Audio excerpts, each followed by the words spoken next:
I grew up with the school across the street, public school, and it was known for its notorious gang. Now, in retrospect, their gang seems really Anna, did you know the 82nd days of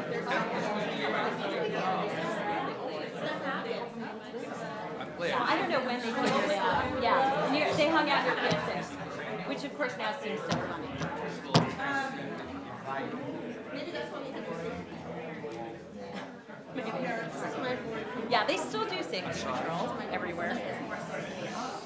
Yes, in fact, I know of one couple, each married to two other people, Trevor, when he was in the day school, who ended up married after safety patrol. So you wrote it, right? And he's like, Yeah. not me alone.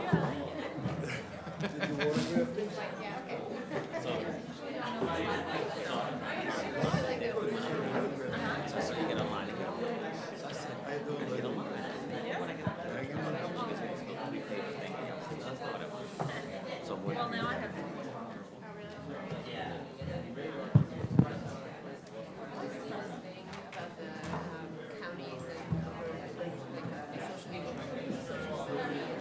Yeah, I know Raj's work really well. It's really worth getting if you haven't seen it. Raj Chetty's work on mobility. It's featured in the front page of the Times in the upper right. It's about mobility and young economists and YouTube. Listen, we need to turn on and off switch that works. See, look, it's still on. Yeah, no. Something wrong.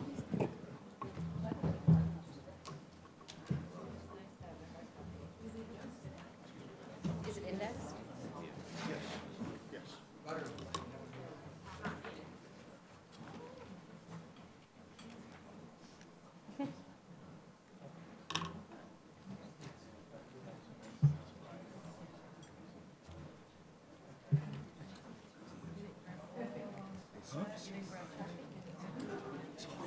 Sneak out.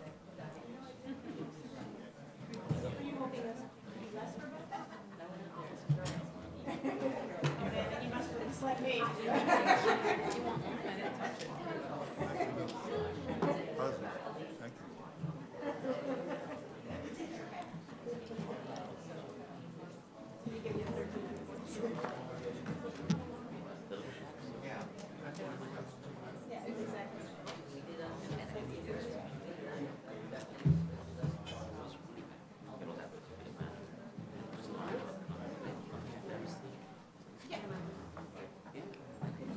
So what you do is Monday weekend? So I work weekends. One, I think, possibly, yeah. how many hours will you work? Two.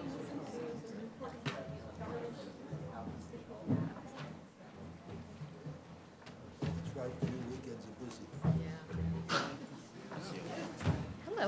How are you? Good. I have regards from the New York City Outward Bound school team. Yeah. I met with them this morning. Well, Greater New York is their honorary. I'm just accepting it. Nice decision on their part. Bless you. Bless you. All those million trees. Don't go, not yet. Madam Secretary, Yes. we are ready? Yes, we are, Mr. Okay. Chairman. Good afternoon. This is a City Planning Commission review session, and a quorum is present. Today is Monday, May 4th, 2015. We'll begin today's meeting with a presentation on One New York City, the plan for a strong and just city. And we'll have this presentation by Purnima Kapoor, who's the Executive Director of the Department of City Planning, and Sophie Nitkin, Special Assistant to Chairman Weisbrot.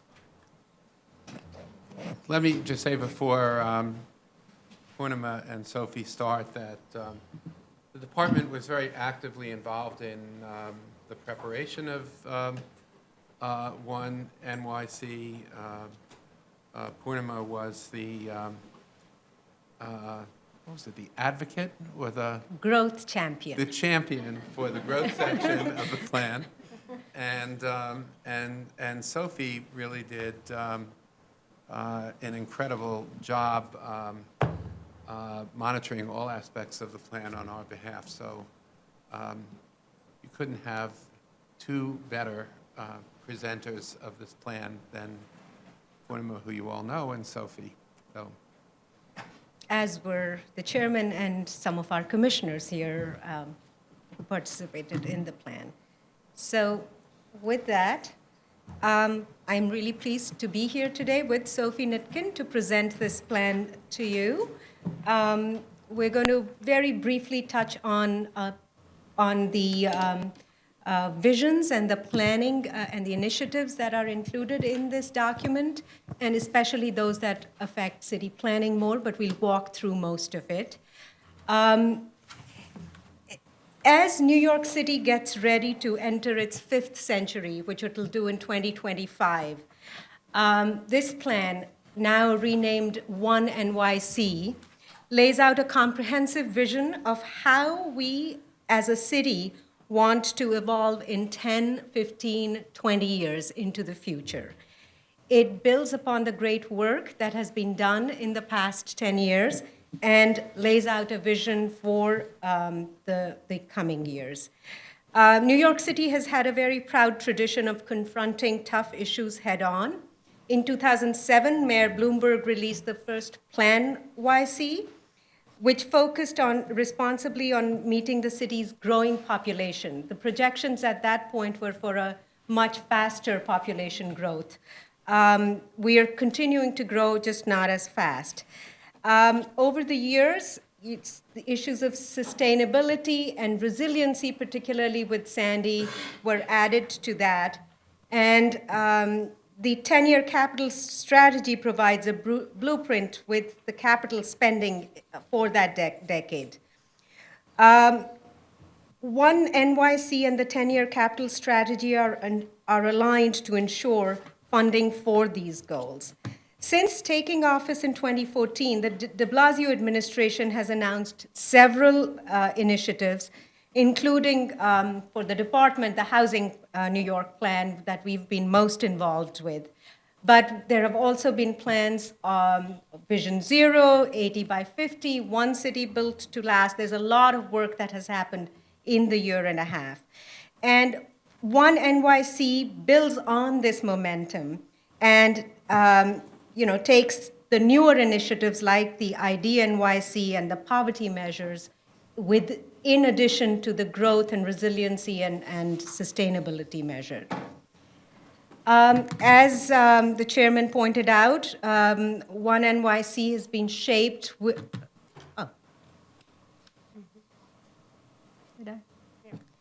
was shaped by a number of people within city government and outside that worked intensively over a short but very, very intense period of time to come up with the document you see. It was led by the first deputy mayor, who headed a steering committee that included Carl. It also included Mindy Tarlow, Bill Goldstein, Dan Zarelli, and Richard Bury. Nilda Mesa valiantly took on this effort and did a fabulous job in rallying everyone together to come up with this document. Over 70 city agencies, many people throughout, including people from city planning. Beyond Sophie and I, there were a number of people, Howard, Eric, Michael Morella. I think there were a bunch of people here who were involved. Two of our commissioners, Bomi Jung and Larissa Ortiz, were on the Mayor Sustainable Advisory Board, with Larissa heading that. And as part of this process, for the first time, the mayor actually invited leaders of the neighboring counties and sort of reached out to them and involving them in visioning not just what happens with the city, but what happens with the region as the city grows. We also conducted outreach through the city through a public survey, telephone surveys, and community meetings. Overall, 177 civic organizations and 50 elected officials were involved in this effort. What we heard from the people, and this is a survey based on phone calls, not surprisingly, housing, education, jobs, and public safety are the major issues that are of concern to New Yorkers. In undertaking this work, the Rockefeller Center and its 100 Resilient Cities initiative was involved. New York is one of the 100 resilient cities. And as many of you may be aware, the Rockefeller Center is looking at resiliency beyond just the climate change resiliency. It's also looking at physical, social, and economic challenges that a growing city, a part of the 21st century need. And the New York City's work actually really works well. Our view of resiliency, our view of a resilient city, as well as the Rockefellers came together in this. The challenges and the opportunities that the city is facing. Clearly, we have a growing population. We are at 8.4 million and growing. We have an economy that continues to grow and evolve and diversify. Our infrastructure is aging, and we need to invest in it. And the challenges of climate change are more evident than ever in the last few days. However, what 1YC does is it takes those challenges, but also adds into it the issues of inequality. Really, the plan's vision is that unless we address issues of inequality, no amount of growth really can make our city resilient, strong, and able to deal with the future in a way that helps everyone. Also, as I alluded, for the first time, the regional approach to the growth in New York City and this region as a whole has been brought into this document. And we've involved the voices of New York City's residents in coming up with this new vision for Plan YC. Our population, after a steep decline in the 70s, has been growing. We are at a record 8.4 million people today. The projections are that we will be at 9 million by the year 2040. Our economy is growing. We've had a very robust growth in the economy. Last year, we gained 120,000 private jobs. We are projected to reach almost 5 million jobs by the year 2040. The other interesting trend in our economic growth is that our economy, while still centered around the core industries, is diversifying in its economic form as well as in the geography. The growth of jobs outside of Manhattan is actually occurring at a higher rate than within Manhattan, and the innovation sector in particular is growing fast. However, even as our economy continues to grow and thrive, the inequality gap continues to rise. The income inequality is very challenging. New York City has a higher income inequality gap than the nation as a whole. Over 21% of New Yorkers live below the poverty line, and almost half of them live at or near poverty, which is a real issue that we need to confront. Our infrastructure, as we all know, is aging. We have not invested in our infrastructure in a way that would keep it competitive and moving into the 21st century, and that's a challenge we really have to address.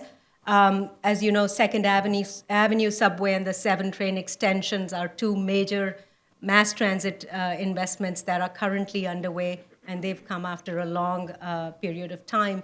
The demand for our mass transit continues to rise, and we also have had record tourism growth, record job growth, all of which really calls for a more robust investment in infrastructure. And as we learned from Sandy, we are a coastal city. We have over 500 miles of waterfront in the city. And even though we've done a lot to reduce climate challenges, we continue to be faced with particularly coastal sea level rises and water level rises that will continue to challenge us as we move forward. Our floodplains have increased dramatically. The recent work has shown our vulnerable areas have increased, and we need to continue to work on those. We also need to make sure that our cities, every one of our fellow New Yorkers is part of this challenge and is involved in not only making their voices heard in terms of their needs, but also that our infrastructure and our growth continues to address the needs of our neighborhoods. Finally, the importance of our region. Even though New York City is only 4% of the region's geographic area, we are the economic engine of this region. However, we also depend on the region for our economic growth. And this is sort of a synergy that needs to be understood together. And what we are finding is that not only are our regional neighbors coming into the city, largely Manhattan, for the jobs, but increasingly the reverse commute outside of the city is increasing, and in fact is increasing at a rate that is greater than the increase of people coming in.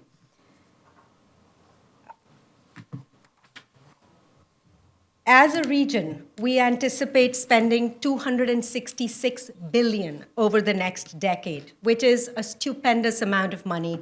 A quarter of that money actually comes directly from New York City.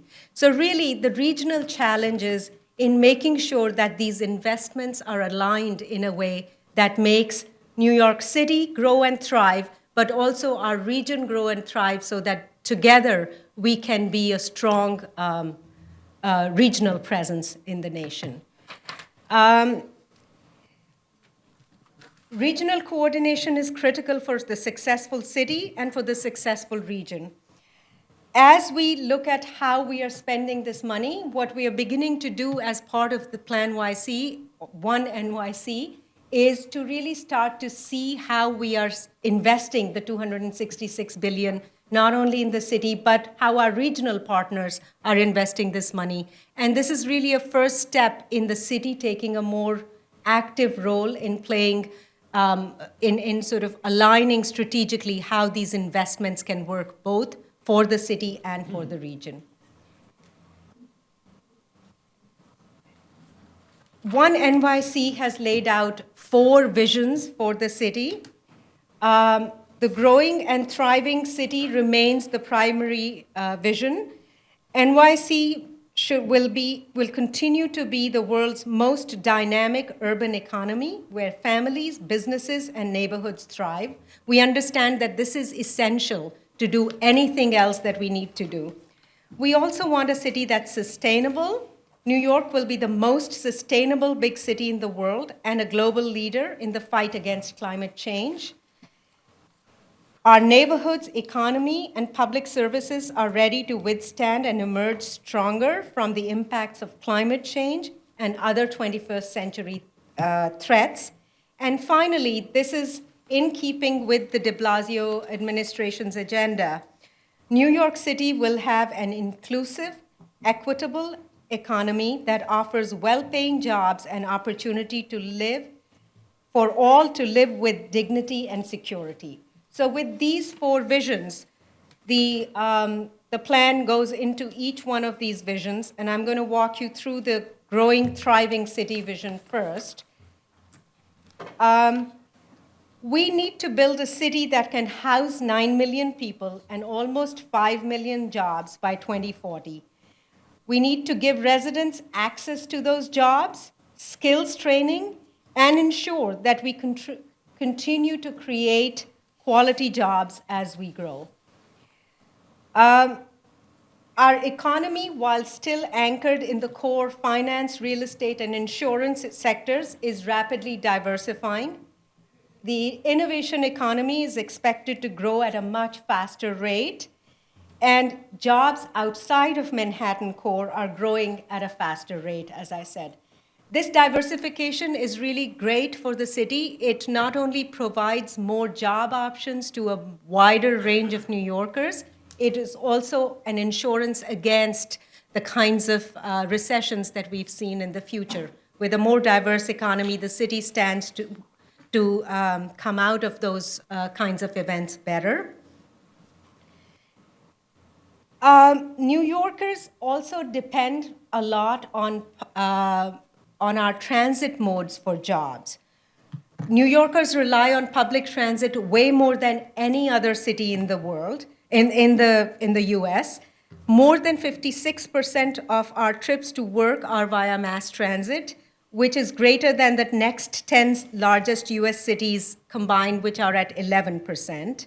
However, New Yorkers also have longer commutes to work than most other people in the US. An average commute today is about 47 minutes.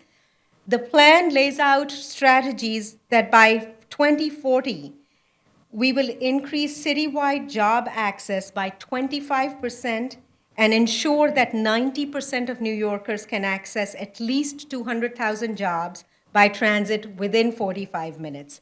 What these graphics here show are two interesting neighborhood contrasts: Long Island City, Queens to the left, and Flatlands in Brooklyn to the right. Long Island City is, as we all know, very well served by mass transit, and the average resident of Long Island City has access to 2.3 million jobs within a 45-minute commute. By contrast, Flatlands in Brooklyn, an average resident there has access to 70,000 jobs within a 40-minute commute by transit. So the plan actually lays out strategies of addressing both. One, we need to create more housing options that are closer to where the jobs are. And second, in neighborhoods that are further away from the jobs, how can we improve the transit access to bring those people closer to jobs and create jobs that are easily accessible to people in these regions? So supporting jobs closer to housing through investments in current and future job centers throughout the boroughs, preparing New Yorkers to access more jobs in our economy and advance their careers through workforce development efforts that are being planned parallel to this, and creating and preserving jobs, housing closer to the jobs through, and transit access to the housing and the jobs are some of the things that are being planned through this. We have an ambitious affordable housing goal. As you all know, the mayor has challenged us with creating or preserving 200,000 units of affordable housing in the next decade, as well as the goal of creating 160,000 additional market rate units in the next 10 years. We know that we have need for housing at every social and economic level in the city. The mayor's plan commits $6.7 billion of the city capital funds to the creation of affordable housing. It doubles the investment in low-income housing generation. But we also know that the need for workforce housing is just as great. For our first responders, for teachers, and frankly, for many people that work at city planning, our civil servants need access to housing, which is sort of in the moderate and middle income band. So the housing plan addresses housing needs across all of these income bands. And this is where city planning is playing a major role through neighborhood planning, which will increase density and create the framework for creating more affordable housing, but doing so in a neighborhood-based, consensus-built planning environment where we are aligning investments in neighborhood amenities, schools, open space, along with creating the framework for more housing. These are all of the goals and initiatives that are laid out in the plan. You all have copies of that, and you can go into great depth. I'm going to speak very briefly to a few of these. On the industrial expansion, New York City has seen strong economic growth over the past 5 years. However, there's an opportunity to catalyze future growth through a more diversified economy with increased employment across a broader set of industries. Alongside that, workforce development remains a major part of this equation. Low-income New Yorkers struggle with the city's high living costs. Without qualifications to advance to middle-wage jobs, these individuals and their families are likely to remain in poverty. So the plan actually builds on commitments in career pathways to train and employ New Yorkers at all skill levels across a range of sectors. We are proposing increase in work rate participation from the current rate of about 61%, increase the number of individuals receiving city-sponsored industry-focused training by each year to 30,000 by 2020, and increase the number of New York City public high school graduates attaining associate's or bachelor's degrees. Housing, in 2014, almost 56% of New York City renter households were rent burdened, defined as more than a third of the income going towards housing costs. 3 in 10 households are severely rent burdened, and we know that over 55,000 New Yorkers are sleeping on the streets today, including a large number of children. That situation really is unacceptable, and the housing plan really is geared towards starting to make a dent in that housing challenge. Our housing challenge is really very, very severe. However, we are also, as part of this plan, collaborating with the region on the housing and jobs. We recognize that New York City alone cannot address this issue. And to that end, as many of you have heard, the Department of City Planning will be establishing a regional planning division within it. As we work more towards that vision, we'll speak more to it. Perhaps Carl has more he can add to that. However, we are going to be creating these new housing opportunities through investment in our neighborhoods. For residents of New York City to succeed, our neighborhoods require at a minimum basic services, healthy environments, and a good quality of life, and connections to city's job centers. Neighborhoods are the foundations of city life and vibrancy, and they can be supported and strengthened through transit access, affordable housing, retail, services, schools. And our neighborhood planning efforts will really try to address all of these as we undertake our neighborhood studies. We have 6 neighborhood studies currently underway across the 5 boroughs, and as those proceed, the Commission will, of course, be seeing those as they come through the process. But we are really approaching them through a very consensus-based neighborhood approach and addressing a range of issues as we go through them. Reliable and convenient transit access to employment and other activities remains out of reach for many New Yorkers. We need to continue to invest in our transit network, and this is really where the regional cooperation is even more important. As you know, we do not control our transit network entirely. However, we are calling upon our regional partners to start to vision access to the city and from the city in a cooperative way.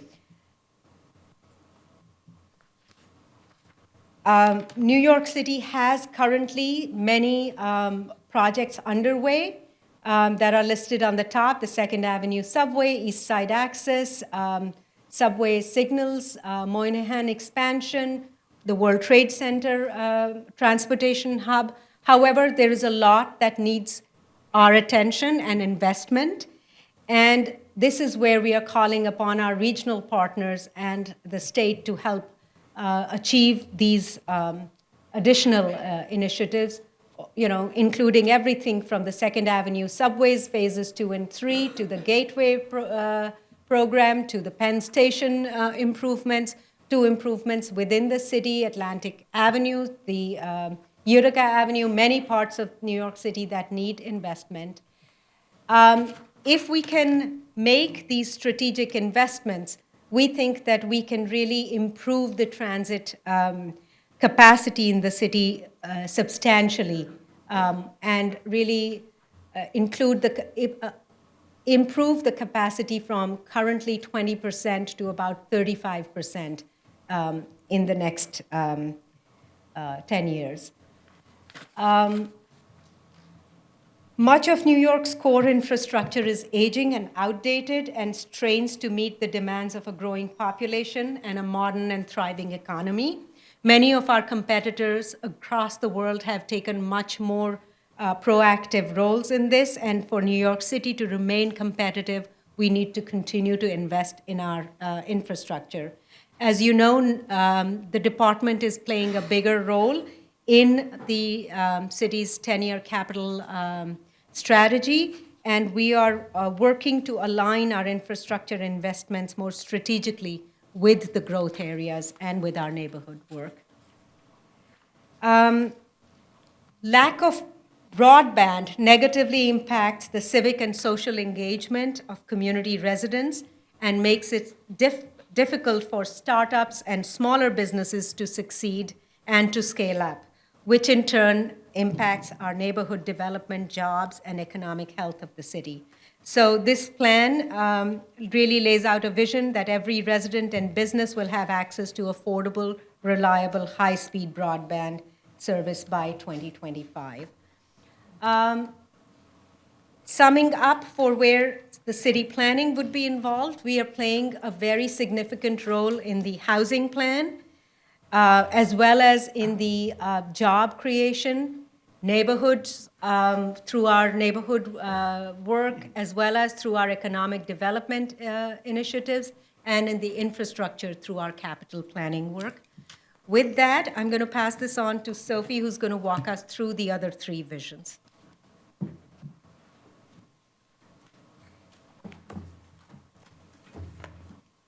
So there's quite a bit left, so I will try and make it brief, but still interesting.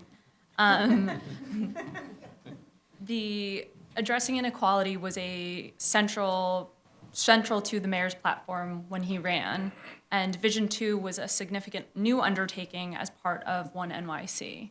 It ensures that New York City will have an inclusive, equitable economy that offers well-paying jobs and opportunities for all New Yorkers to live and thrive.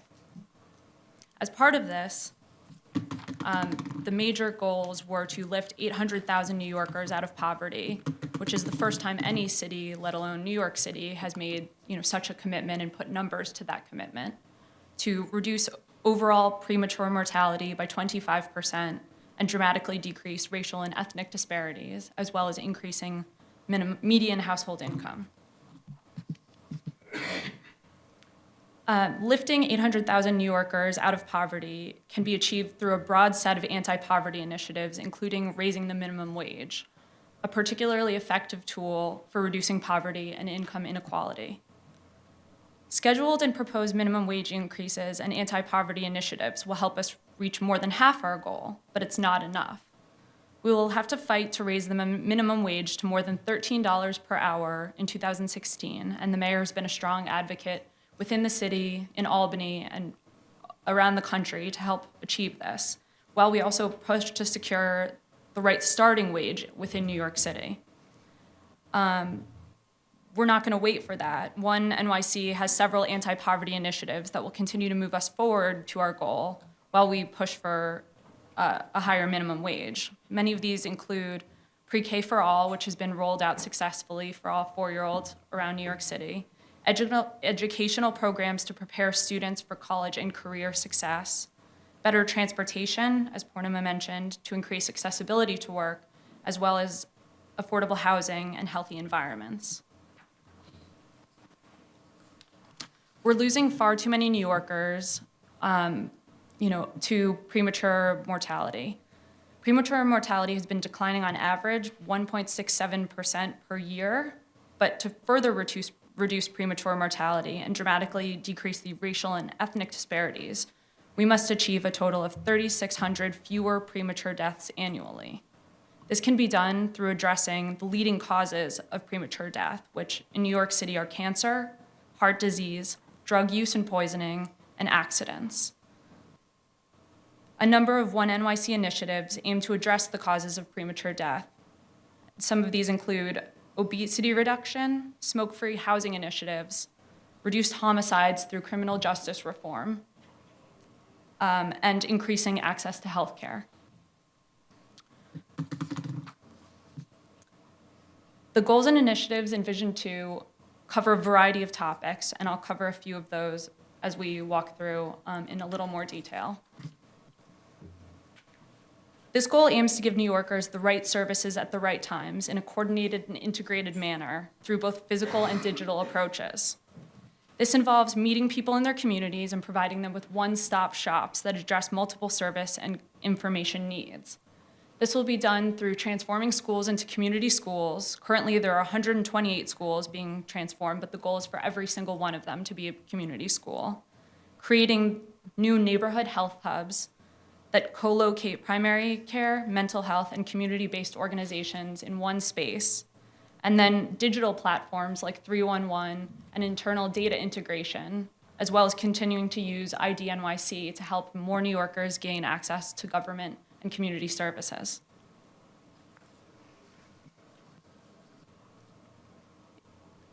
New Yorkers of all ages want to live, work, and learn and play in healthy and active neighborhoods.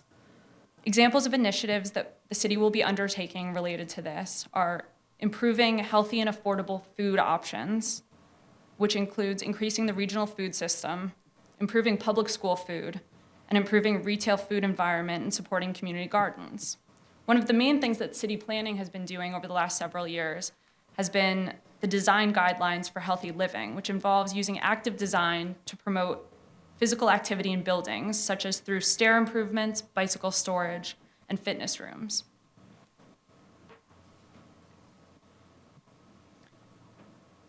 Some of the indicators and targets in this goal to increase healthcare access for New York City include increasing the percentage of adults who feel they have received the medical care they need, which has been low in surveys of New York City communities, as well as increasing the percentage of adults with serious psychological distress who have received the treatment for their mental health program, an initiative that New York City's First Lady has been extremely involved in.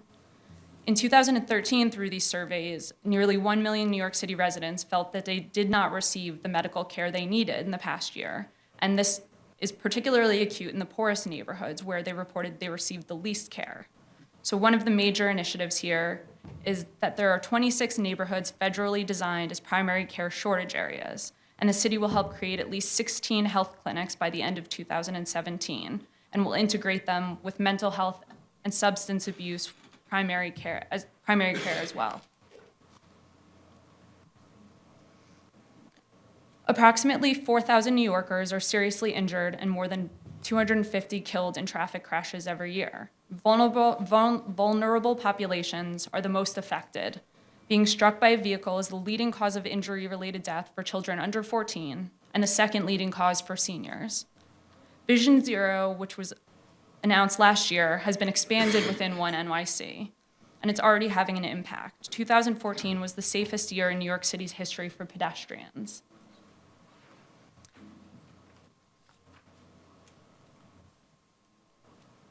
Sustainability was one of the other visions, and as we like to be global leaders in many areas, in sustainability, we've committed to being a global leader in the fight against climate change and the largest sustainable big city in the world. Many of these initiatives were part of or continue off of 80 by 50, which is reducing the city's greenhouse gas emissions 80% by 2050 relative to 2005 levels. We also have committed to zero waste, reducing our waste disposal by 90%, and reducing the risks of stormwater flooding in many communities. In September 2014, the city committed to achieving 80% reduction in GHG emissions by 2050, which is the 80 by 50 initiative. The city's emissions have already dropped 19%, nearly 2/3 of the way toward an intermediary goal, reducing GHG emissions by 30% by 2030. This chart shows the path to 80 by 50, from close to 50 million metric tons of CO2 equivalents in 2013 the city will need to reduce emissions to a little over 10 million metric CO2 equivalent tons in 2050. Every week, the average New Yorker throws out about nearly 15 pounds of waste at home and another 9 pounds of waste at work. This amounts to about 6 million tons of waste in New York City per year. Currently, only a fraction of this waste stream is recycled. Only 15% of the waste collected by city workers is then recycled. The city intends to become a worldwide leader in solid waste management by achieving a goal of zero waste by 2030. We want to eliminate the need to send our trash to out-of-state landfills and minimize the overall environmental impact of our trash.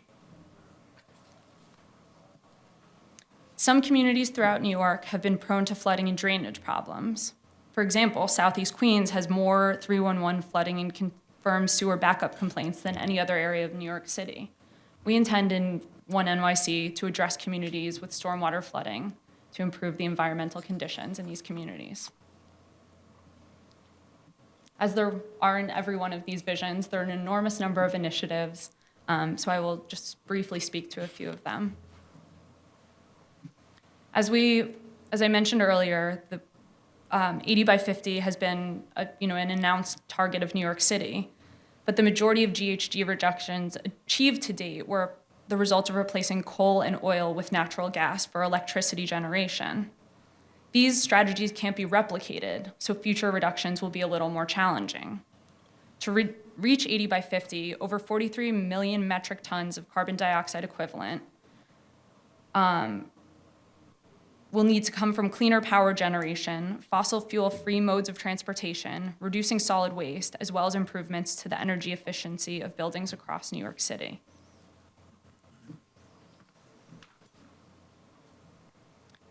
Zero waste is a very ambitious goal, and the initiatives to meet this goal will to be expanding New York City's organics program, implementing a single-stream recycling strategy, reducing the use of plastic bags, making all schools in New York City zero-waste schools, and many more. New York City's particulate matter concentration has decreased more rapidly than in most other big US cities, declining about 25% between 2008 and 2013. As a result, the city's air quality ranking among major US cities improved from 7th place to 4th place. Despite this progress, air pollution remains a leading environmental threat to the health of New Yorkers. It is estimated that particulate matter contributes to more than 2,000 deaths and over 6,000 emergency visits and hospitalizations for cardiovascular and respiratory diseases each year. Our goal is to improve this and make New York City the best air quality of the major US cities. City planning has been really involved in improving brownfield cleanup, and the city will clean up contaminated land to address disproportionately high exposures in low-income communities. New York City has over 3,000 vacant commercial and industrial properties and more than 7,000 properties designated by the city as subject to mandatory environmental study and management. We aim to clean up contaminated land to eliminate exposure to environmental toxins and alleviate social inequality caused by disproportionately high occurrences of brownfields in low-income neighborhoods.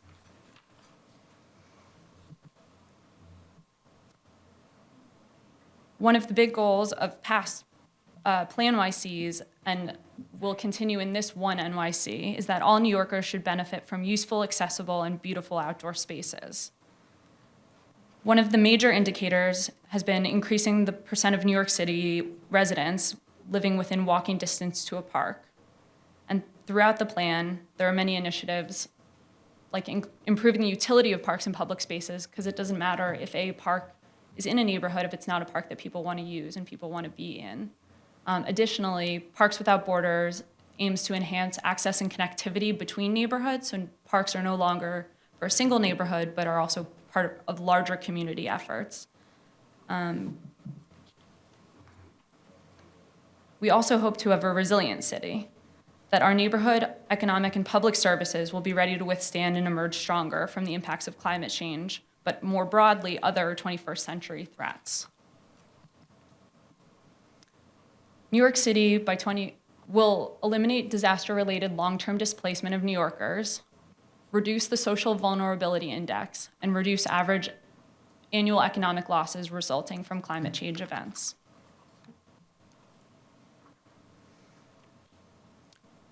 One of the main goals is that no disaster-related long-term displacement of New Yorkers will occur when there's a major event like Hurricane Sandy. With Hurricane Sandy, thousands of New Yorkers were displaced from their homes. There was a major economic impact, and our sea level is expected to rise almost 2 feet by 2050. So we intend to mitigate for these as well as plan for future events so we don't have similar losses. Some of these are examples of the categories we aim to address in looking at a resilient city. Neighborhoods need to be resilient, as well as the people within those neighborhoods, the buildings, the infrastructure, and as well as our coastal defenses. The strengthening of social networks and planning within a community are critical to enhancing resiliency. This can entail building relationships with neighbors, as well as the availability of adequate neighborhood gathering and resource centers. We hope that every city neighborhood will be safer by strengthening community, social, and economic resiliency for future events. And resiliency coming out of Hurricane Sandy was specifically related to severe weather events related to flooding. We're also looking in One NYC at heat vulnerability and issues that can happen due to climate change and the increased heat waves that happen throughout the city. We hope that the city's buildings will be upgraded against climate change impacts because there's a significant need to adapt buildings across the 5 boroughs to withstand and recover from extreme weather events and other hazards while continuing to serve residents and businesses during normal conditions. Much of this city planning has been working with FEMA to reform the National Flood Insurance Program and with our other sister offices and agencies on our retrofitting manual against flood risk. And the number of buildings in New York City in the floodplain is only projected to grow as the years continue. Infrastructure systems need to be able to withstand the impacts of climate change and to ensure the continuity of critical services in an emergency and recover quickly from service outages. Without proper investment in all the city's critical infrastructure will be at risk. Some of the initiatives include undertaking required infrastructure repairs and mitigation, and also developing standardized resiliency guidelines. Hurricane Sandy vividly demonstrated the city's vulnerability to coastal storms. This risk will only increase. Floodplain projections show that in 2050, 71 square miles, 800,000 people, and 118,000 buildings will be in the 100-year floodplain. We hope that the city's coastal defenses will be strengthened against flooding and sea level rise through a variety of initiatives to implement the city's coastal protection plan, secure new funds for flood risk reduction, and implement nature-based strategies for resiliency that will better withstand events in the future. City planning has been involved predominantly in Vision 1 through growth, but in these 3 other visions, city planning has been involved in equity, helping with ACS childcare planning, doing our active design guidelines spearheaded by the Urban Design Division, and then our current proposal, zoning for quality and affordability, which will promote equity throughout all 5 boroughs through improved zoning in neighborhoods. Additionally, in sustainability, we're helping review parking requirements to reduce greenhouse gas emissions, which is a piece of zoning for quality and affordability and can potentially further be addressed, as well as in resiliency, we have a large resilient-focused team of planners that look to align zoning and land use changes with building code and climate change to impact mitigation strategies. So in terms of implementation, the path forward for Plan YC, the implementation strategy for Plan YC was not intended to end here, on the date that we announced it, April 22nd. We intend to become a model for resident-centered government through tools for ongoing civic engagement. In the coming months, the city will continue the conversation with residents, leaders, and elected officials to ensure that The ideas prepared for One NYC will be refined further as we continue to flesh out and create new initiatives. Our website is quite interactive. I know you all have a hard copy of it, but the website is a bit more interesting than reading a thick book, all 323 pages of it. So, we encourage you and everyone else to take a look at the website. One of the other interesting new pieces of this is to ensure that New York City has a diverse and inclusive government. The city's ability to govern effectively and serve all the residents of New York City is important. It's important to ensure the diversity of our workforce and senior leadership reflects the diversity of New York City.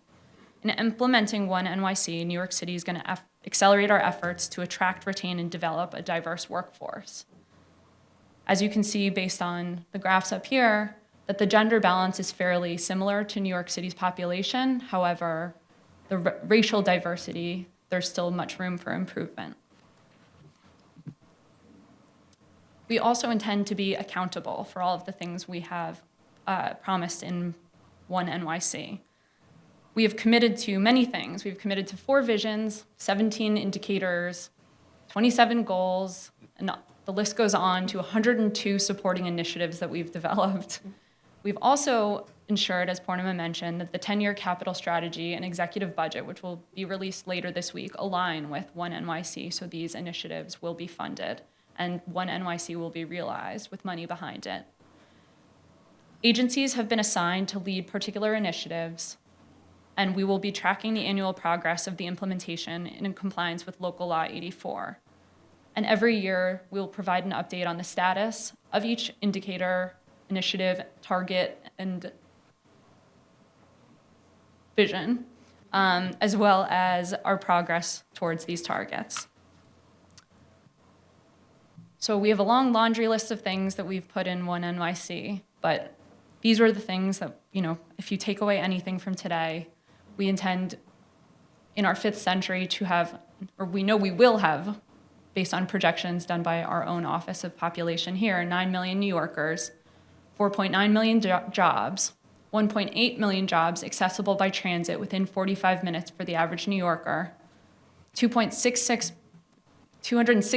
billion in planned regional capital investments, 240,000 housing units, 800,000 fewer residents in or near poverty, 0 traffic fatalities, 80% fewer greenhouse gas emissions, 0 waste to landfills, 120,000 accessible emergency shelters, no long-term displacement from homes and jobs after severe weather events. So if we achieve everything we have set out to achieve in this ambitious plan, we will have One NYC, strong and just. Thanks. Happy to answer questions with Purnima.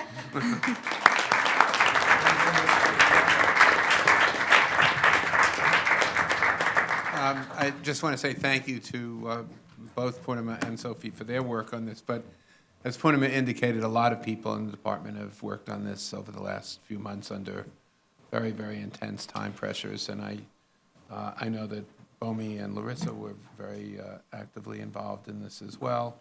And this is great bedtime reading. I really urge you all to read it. Just want to say, I guess, a few things before questions.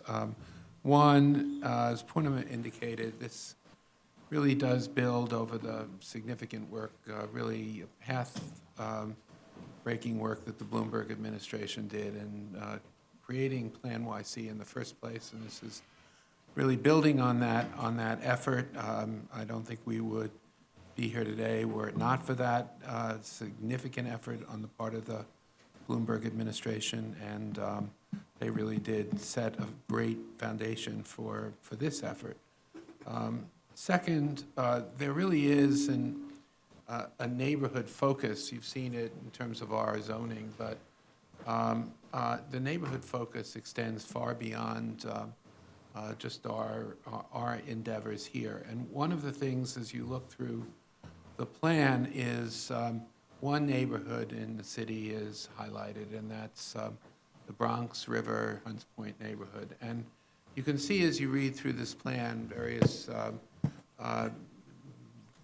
different really stopping points as you look at that neighborhood and see how all of these factors, inequity or addressing inequity, growth, sustainability, resiliency, even region, all really comes together when you think of the potential of the Hunts Point, Bronx River area. And that's just the neighborhood that happens to be highlighted, but that's the approach I think we all feel pretty strongly about, and a major emphasis here certainly is on neighborhoods. And you just have to look at the lead article in today's New York Times regarding how diverse, healthy neighborhoods really do make a difference in the lives of people. If we can create neighborhoods that are healthy, that are diverse, that reflect the strength of New York City, that will have a major impact on everybody. And Purnima mentioned the region. We're very excited to be launching here with a new budget, a regional planning unit. I think it's certainly the first time New York City has ever done this, maybe the first time that a city has undertaken an effort to help plan for its region. There's a lot of very strong regional activity that's taking place around the country, as I know Cheryl is particularly very familiar with because of the extraordinary work of the Brookings Institute. But we have always been a region that has not achieved our full potential because we really have been enmeshed in intra-regional rivalries of various kinds, competitiveness and the like within the region. And I think there's really an increased recognition that the region has to work in a cooperative way. Purnima mentioned the meeting that Mayor de Blasio held for regional elected officials. And for both, she and I were both at that meeting. I think virtually all of the elected officials had never been invited to City Hall ever, except one person said they were invited for Yankees parade. But they were all very enthusiastic about the potential for the region working together. And Purnima showed the importance of the city in the region, but the extraordinary population growth, job growth that has taken place in New York City really accounts for 80 to 90%, over 90% of the region's job growth and population growth. So we're so important to the region, and we think of ourselves as the center of the region, and we are, but we also need the region. And so we're very excited about launching that effort here, and we will keep you all informed about how we do it in the months ahead. We really have to think about how we can best integrate that work into our ongoing planning work. And with that, I open it up to questions to Purnima, Sophie, or comments, or to Larissa and Bomi, who are part of this effort. Hi, thank you so much for that presentation. I think we all benefited, and I think I want to applaud both of you, DCP, and everybody who really worked on this Herculean effort to get it through.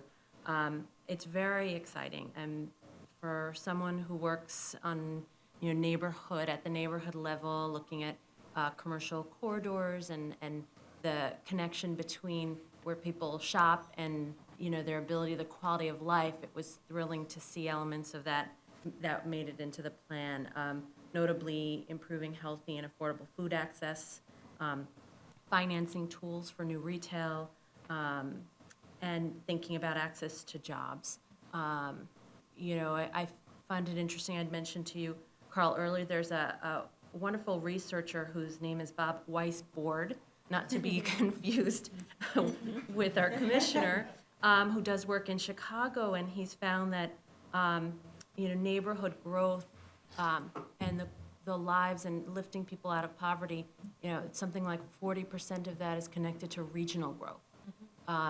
And I think it's really important that we keep that in mind. So I'm also thrilled to see sort of the regional element here and excited that we're connecting with that. One thing I'm curious about, and I sort of want to flag it as we think ahead, is of course the financing resources that are available for this. And one major resource is federal CDBG dollars. And one challenge that I've seen, and I'm curious if you have any thoughts about this, is the definitions, the very sort of narrow definition of what CDBG can be used for at the local level, and how sort of that has made it much more difficult to use CDBG funds for elements of thriving neighborhoods, elements of sort of regional planning.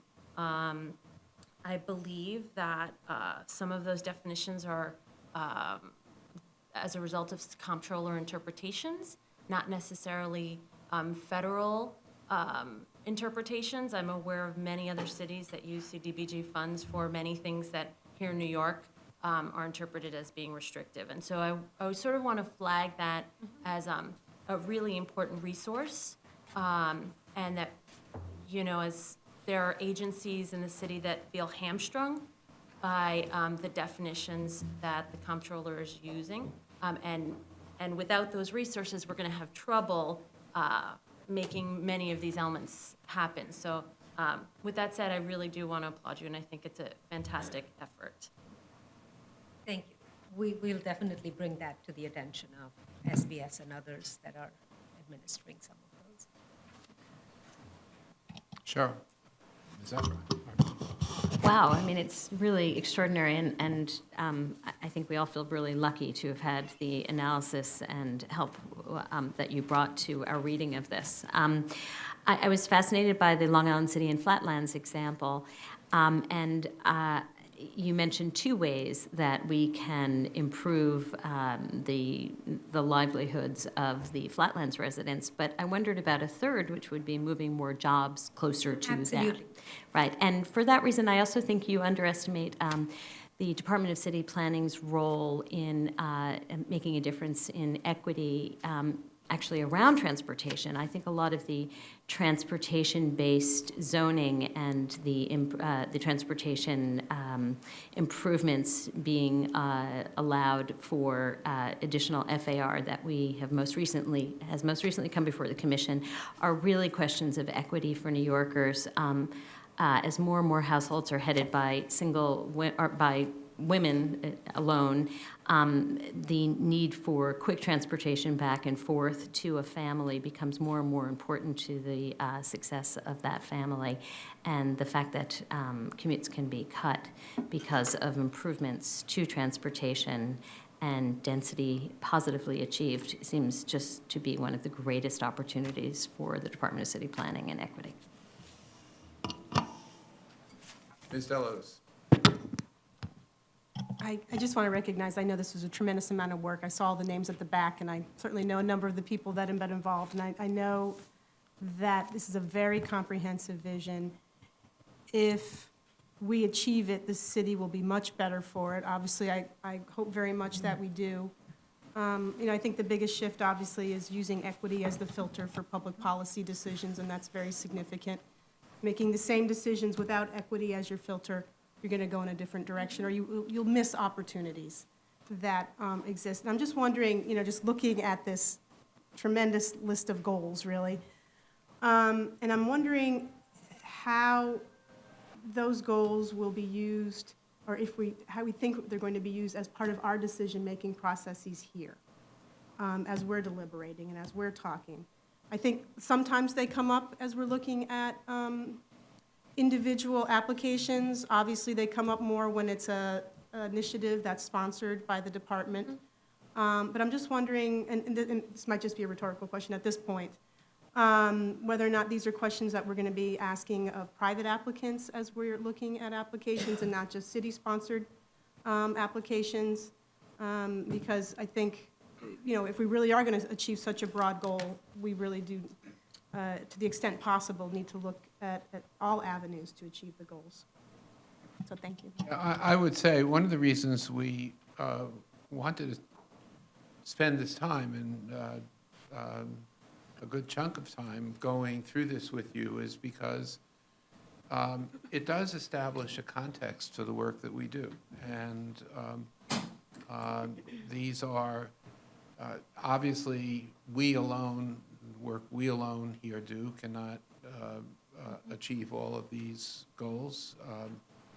Can't even achieve some of these goals alone, but they are goals for the city that probably everyone shares, and we want all of us, our staff in the department, the commission, and elected officials who have embraced this enthusiastically as well, to think about the decisions we make as a city that are in this context of what we have to do.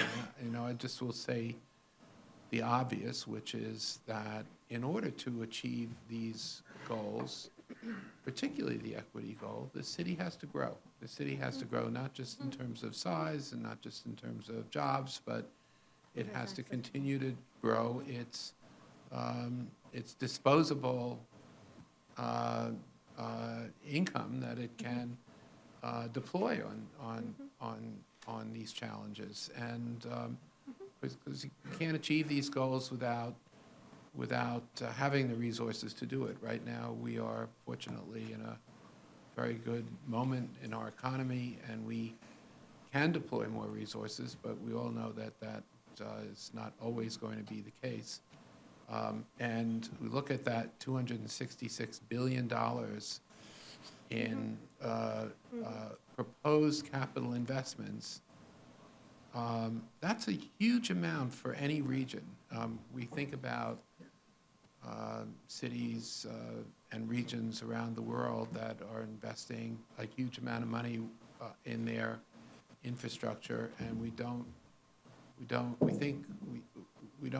always appreciate how much we have the potential to invest here, and hopefully more, but in order to do it, we have to do it in a coordinated and rational way. So it's something for us all to think about with everything that comes before us. Any other questions for Poonamah? Sophie, we urge you to all read this, and we're going to give a test on it next week. This is my, it's a cheat sheet. Wednesday, that's right. Thank you both very much. It was very well. It's a great presentation.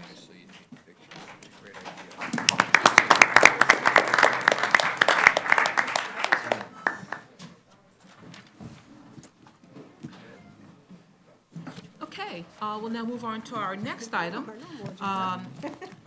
Commissioners, you've received the report containing comments and recommendations on the preliminary 10-year capital strategy. Mr. Chairman, with your consent and that of the other commissioners, staff would like to forward the adopted report to the mayor, borough presidents, and the city council on your behalf. Yes, I would ask for the assent of the commission to forward this report on the preliminary 10-year capital plan. I will say that the final 10-year capital plan will reflect a lot of the work that you saw here that Poonamah and Sophie presented, to the extent it's not already in the preliminary capital plan. But appreciate your comments on it, and by a show of hands, I would ask that we adopt the report and forward it to OMB. Thank you, Mr. Chairman, Commissioners. Let's now move to item number 2, proposed site selection and acquisition of property within College Point Boulevard in Queens to facilitate the NYPD College Point tow pound facility. Our presenter is Fred Lee of the Queens office. Yeah, I mean, just let me say before Fred presents this that I think all of you are aware of the horrible shooting of a police officer over the weekend, and I'm sorry to report that he has died, which is very unfortunate. It's always, I think for all of us, just a very difficult thing when a city employee, a police officer especially, is unnecessarily dies in the performance of his duties. It's just sad.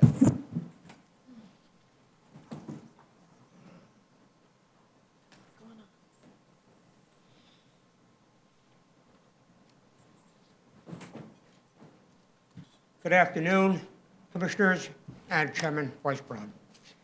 This application is for site selection and acquisition through a long-term lease of property located at 31-22 College Point Boulevard to facilitate relocation of an NYPD tow pound in the Special College Point District.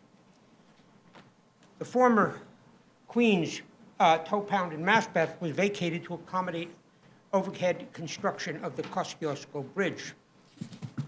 The College Point site, Special District, is primarily for manufacturing, and the uses surrounding the immediate site are comprised of various both industrial and commercial uses. Land to the north, College Point Peninsula, is north of the Special College Point District, is predominantly residential, with one or two family homes or condominiums.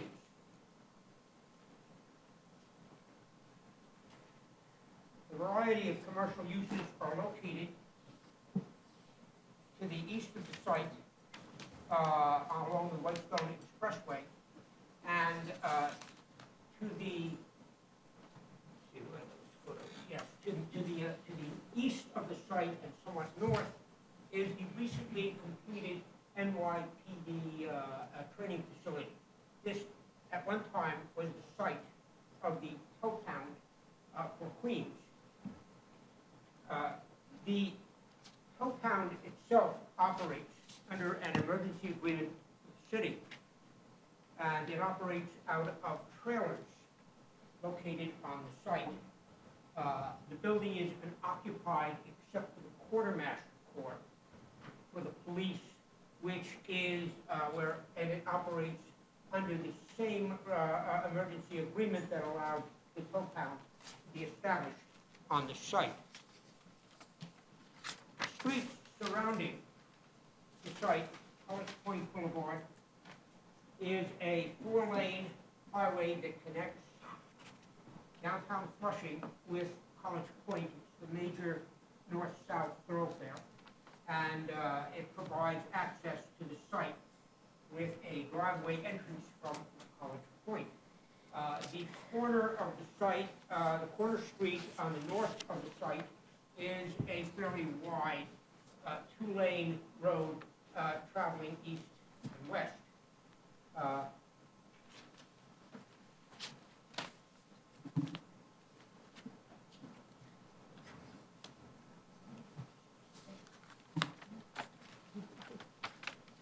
All related functions of the tow pound operation are currently from temporary trailers located on the parking lot.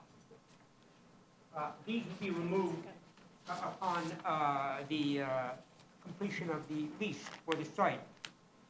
There is an existing building on the site. The site is 174,000 square feet.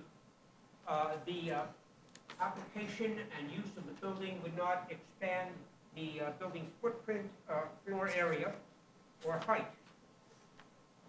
The existing building, except for the quartermaster, is unoccupied. Block 4382, Lot 1, project site, is in the Special College Point District, as previously mentioned. The site is owned by the Harris Group, and it has an existing 150-space accessory parking lot. All current administrative functions of the tow pound operation from its trailers would be located on the first floor of the building.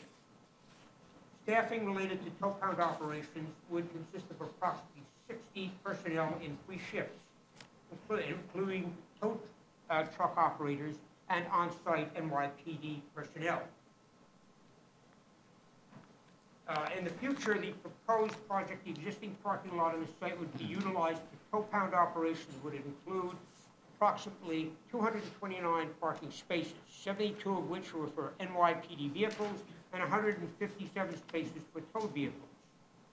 The tow pound would be open Monday through Friday from 8 a.m. to 10 p.m. and on Saturday from 8 a.m. to 3 p.m. It would be staffed 24 hours a day for security purposes. Approval of the proposed project would allow for formal relocation of the operation to the tow pound facility by the end of 2015. Site selection and acquisition of a site for development of a public facility such as this requires site selection and compliance with ULURP. The selection process has been reviewed under fair share criteria for the location of city facilities, statement of needs for fiscal year 2014-2015. The proposed use is consistent with permitted parking for the quartermaster operation. However, as it is in the special district, project will include screening, screen fence, and landscaping in compliance with the special district. Are there any questions? Well, let me say at the outset that this fills me with a sense of deja vu. Having moved the tow pound out of College Point 25 years ago to make way for the New York Times printing plant. There's a certain poetic justice in seeing it move back. And I guess it's moving from Maspeth, right? Is that? And move to Maspeth to make room for the police academy, which is being finished or completed right now. And then the Maspeth site was under the Kosciuszko Bridge, and they want to do construction work on the bridge, which would endanger the vehicles and personnel below. So the emergency agreement was established to allow them to do this, to use this site that is owned by Ares LLC. I spent many a time at the Maspeth tow pound with my son searching for his car. But, That's my question. so it looks like it's much more convenient in College Point. Anyway, questions? Ms. Della. Well, my question has to do a little bit with convenience, having had the experience of having to go to a tow pound or two in my 25 years in New York City. So what are the public transportation options to get to the tow pound? Thank you for mentioning that. The major public transportation is along the IRT train to downtown Flushing, as well as being well served by buses that connect to downtown Flushing and pass along College Point Boulevard to provide service, as well as bus service on 31st Avenue. Great, thank you. Ms. Levin. This is just a detailed question, having had no experience having to retrieve a car out of the Queens tow pound, but driving back and forth beside the Manhattan tow pound quite a lot. The description of the proposed development site says there's an existing, and you mentioned this in your presentation, Fred, an existing 150-space accessory parking lot, and the tow pound is going to include 229 parking spaces. Is that in the same area? So it's just more efficient use of the existing? That's probably the best way to describe it, a more efficient use. This is the... So the boundaries aren't getting any bigger? No. Okay. Same lot one, within the same 174,000 and change parcel that's there. Okay. So I guess if the police park the cars, they can do it more efficiently than those of us driving in. Thank you. Ms. Ortiz. Would it be correct to say that the removal of the trailers is allowing for some additional parking, and so maybe that's? It will allow for some additional parking. Okay, thank you. Any other questions? My answer, Mom's answer. Mr. Dweck. Just to clarify, what region does this tow pound serve? Is it for Queens only, or certain, what boroughs? I'm sorry? What boroughs does this serve? Entirely of Queens. The quartermaster is citywide in terms of its operation. But the tow pound is only for Queens Only for residents? Queens, correct. Thank you. Any other questions? Okay, certified. Thank you. Let's now move to item number 3, page 24, proposed City Planning Commission certification that no transit easement is required on property located at 302 East 96th Street. And our presenter is Stephen from the Manhattan office. We're on item number 3, page 24.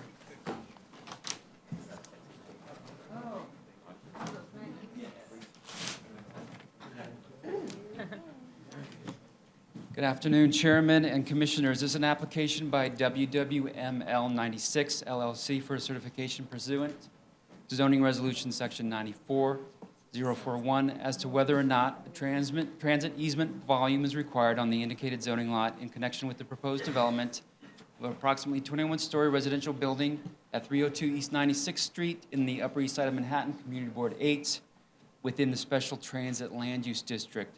The Land Use District was established by the City Planning Commission in 1974 in order to provide access to the proposed subway stations along 2nd Avenue, including a station on 96th Street. The site consists of one zoning lot and 2 tax lots.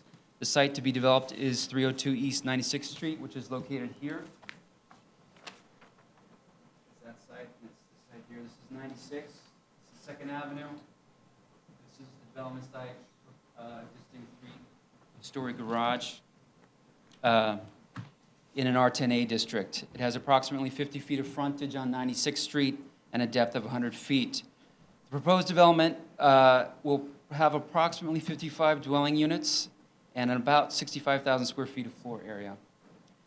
The site is using excess floor area from the adjacent parcel, which is right next to it, which is this strip, which is, has 25 feet of frontage on 2nd Avenue and also a depth of about 100 feet. You can see the site right there.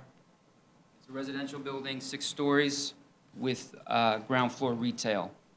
There will be no changes to that site on 2nd Avenue. Both lots are within the Special Transit Land Use District, which is indicated by this dotted line here. Goes around the site.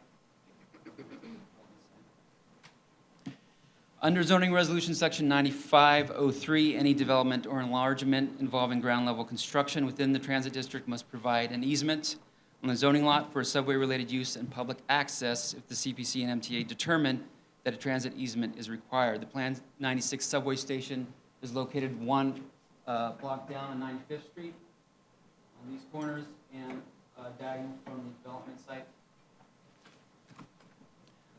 The application was referred out to the MTA and Community Board 8 on March 11th, as indicated by the April 10th letter from the MTA New York City Transit. In your briefing package, they have determined that a transit easement volume is not required on the zoning lot, and the Community Board did not comment on the application. Any questions, Stephen? Okay, was that a question, Mr.? No? Well, Mr. Marin, no? Okay. By a show of hands, send a letter to the Department of Buildings indicating no easement is necessary. Thank you. Thank you, Stephen. Let's now move to item number 4, page 34, proposed modification to lift an accessory enlargement and extension use restriction to facilitate development at 114A Marcus Garvey Boulevard in Brooklyn Community District 3. I'd like to introduce Brian Dennis of the Brooklyn Office of City Planning, who's making his very first presentation before the City Planning Commission. Welcome, Brian. Great. Okay, so this is an application brought by DCAS to request the removal of an accessory, extension, or enlargement use restriction on a vacant lot located at 114A Marcus Garvey Boulevard in the Bedford-Stuyvesant neighborhood of Brooklyn, Community District Number 3. So an AEE use restriction was placed on the lot at the request of the Borough President, the Brooklyn Borough President, under ULURP Action 920308 PPK, which was a batch disposition of 4 city-owned lots approved in 1997. So the subject site, that's 1769, block 1769, lot 40, located right here. It's a a 1,320 square feet vacant lot located on the west side of Marcus Garvey Boulevard between Hart Street and Willoughby Avenue. So Lot 40 abuts a row of 3-story residential developments with ground floor commercial retail. On the other side of the street, there are residential developments with 4 vacant lots in which 2 are used for parking. So Lot 40 and other lots along Marcus Garvey Boulevard are zoned for R6A with a C24 commercial overlay. Lots along the cross streets of Hart Street, Willoughby, and Vernon Avenue are zoned for R6B. The area is primarily residential with NYCHA-owned developments, Vernon and Sumner houses to the north. And the Eleanor Roosevelt housing development to the south. So, and there's also a public facility, the Brighter Choice Elementary School, PS 627, located 1 block south of the subject site between Hart and Pulaski Street. So now for some background. In 1982, New York City acquired Lot 40, which had an abandoned building that was razed 3 years later after being condemned. In January of 1992, DCAS submitted the URLIP action for the disposition of 4 city-owned lots in which Lot 40 was included. The disposition was approved by the City Planning Commission on December 4th, 1996, under the recommendation by the Borough President that Lot 40 be sold with the use restriction. An A&E use restriction only allows for the expansion or enlargement of an existing adjacent use onto the site, or for an accessory use. These restrictions were typically placed on small properties to encourage adjacent owners to purchase the properties, or in other words, to incentivize their redevelopment and discourage speculators from purchasing the lots and sitting on them when the market gets stronger.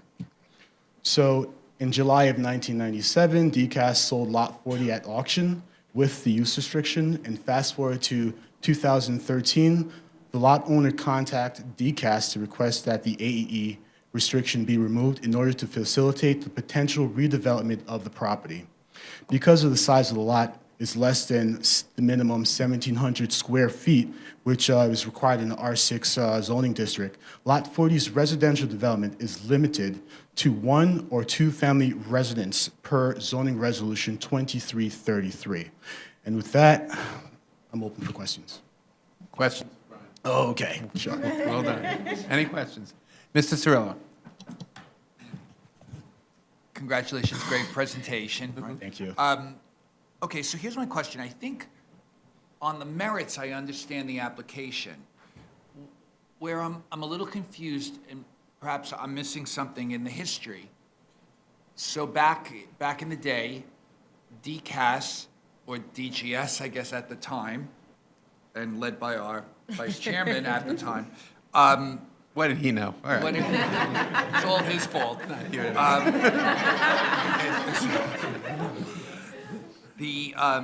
He'll be watching this, I know. Couldn't resist. Pursuant to a disposition approved by the commission, DCAS auctioned off the property. Private owner owned the property from that point on. And I understand that the deed restriction runs with the land. Why today is DCAS the applicant for this and not the private owner, regardless of how many times it may have changed hands? So, let me give a stab at this. So it's a part of DCAS's policy to revisit lots after a period of 10 years. Okay. And with these AEE restrictions. And if these AEE restrictions on a lot,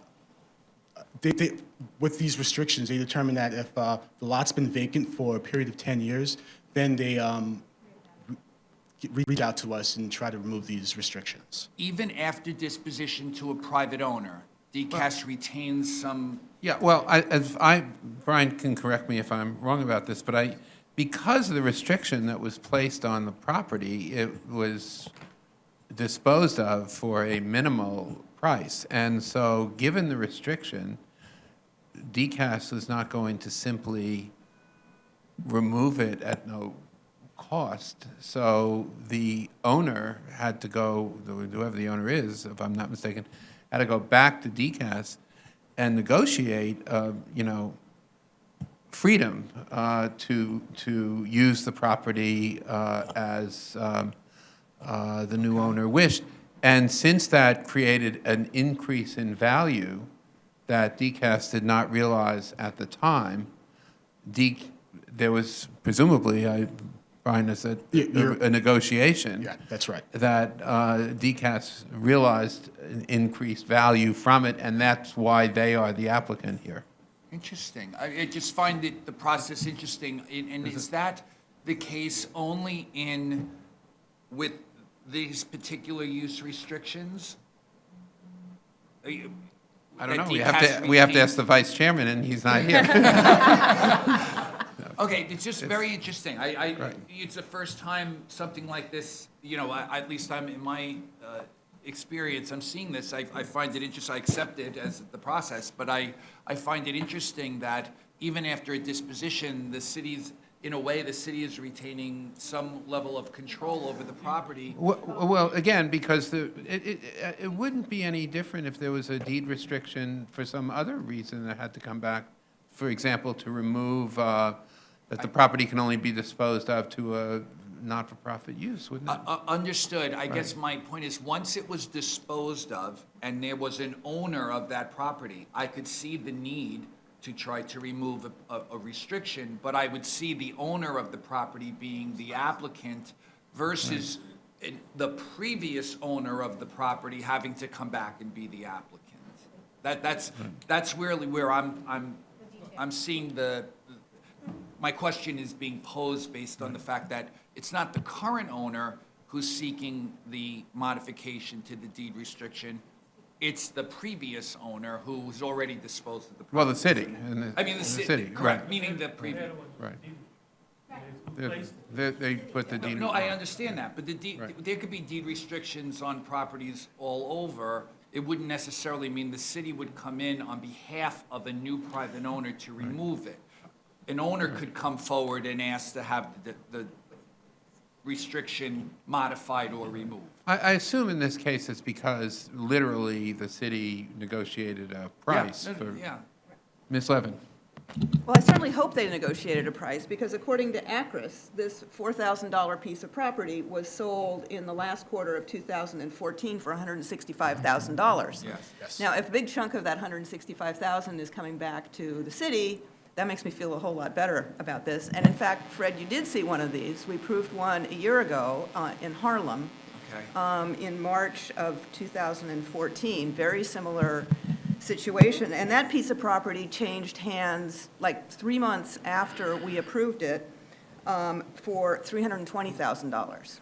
So there's big money involved in, and these are, and there's the pressure to do this only in hot neighborhoods. And so, I guess I understand that these restrictions were a thing in the 90s and made sense that you want to encourage the neighboring property owner to do something with it, but my bet is that it didn't happen in very many places, and that we now have these sort of orphan pieces of property. And so I'm kind of curious about the wider context. Are there a bunch of these more to come if DCAS looks at these, as you indicated, Brian, on a regular basis? Is there a Yeah, to be honest, I couldn't answer. Yeah, no, that's not a fair question for a rookie presenter, and you don't know what's going on across the entire city, but it seems like it was something the city tried to do in the 90s, and I guess it hasn't been very successful, and we should get ready to see more of these. I think you will see more. Okay. Thank you. Ms. Efron. I guess I have a similar line of questioning, which is there any thought on the applicant's part to whether or not there should be or would be any restriction if this becomes part of an assemblage instead? I mean, is that pre-negotiated, or is this something that the commission should be concerned about, that if there is a market for 4 properties surrounding this to be acquired, that somehow it's just an easy way in for a developer to get around Not sure. buying FAR? Not Does sure that if make sense? follow the question. So the point of the restriction, as I understood it, was that we were encouraging an adjacent homeowner to use that space for expansion of some sort, right? Yeah. That still exists even with the restriction removed because there's available FAR, right? Should this commission care if the owner of that property also owns the adjacent sites on either side? They don't. Okay, but currently. Right. Well, my assumption is that whatever DCAS negotiated with the owner took into account the various development potential, whether an assemblage was possible here or not. I don't know whether they did a full appraisal or not, but I'm sure that they looked at the value of the property, just as Commissioner Levin indicated. You know, the city should be able to get its fair share of the upside, having basically used its powers to remove the restriction. Mr. Cantor. So, the city sold off a parcel of land a number of years ago for $4,000. And it had a deed restriction on it. And now the current owner says to the city, we'd like you to represent us in getting this deed restriction lifted. And the city just says yes. I mean, they're coming over here and asking us for a deed restriction, but to continue on Anna's question, what's in it for me? Me, meaning the city. Who's me in this situation? I'm glad The I city or clarified. I'm the glad I neighborhood? Or clarified who? it. I'm sorry, no, seriously, who's? Me, meaning the city. Well, I think the city, what the city is getting out of this is a share of, I don't know what percentage of the share, but a significant share, presumably, of the value that removing the deed restriction provides, and that's cash. One would presume that, but should we not have a bit more information? Well, we can when this comes back. It will come back to us, and we can have DCAS Okay. present. You also get 1 or 2 residential units, presumably. If there's a development. And not a vacant lot. Ms. Levin. But Cheryl's raised an important question about the potential for an assemblage, and I'd be curious about tenant harassment possibilities here, and tenant protections are going to be important. Any other questions for Brian on this? So Brian, for your first time out, it was a pretty lively conversation. Thank you. So this will be referred out for 45 days. Thank you. Thanks, Brian. Let's now move to item number 5, page 46, proposed modification and renewal of a previously approved City Planning Commission special permit to facilitate public parking garage in downtown Brooklyn. Our presenter is Alex Summers. We're on item number 5, page 46.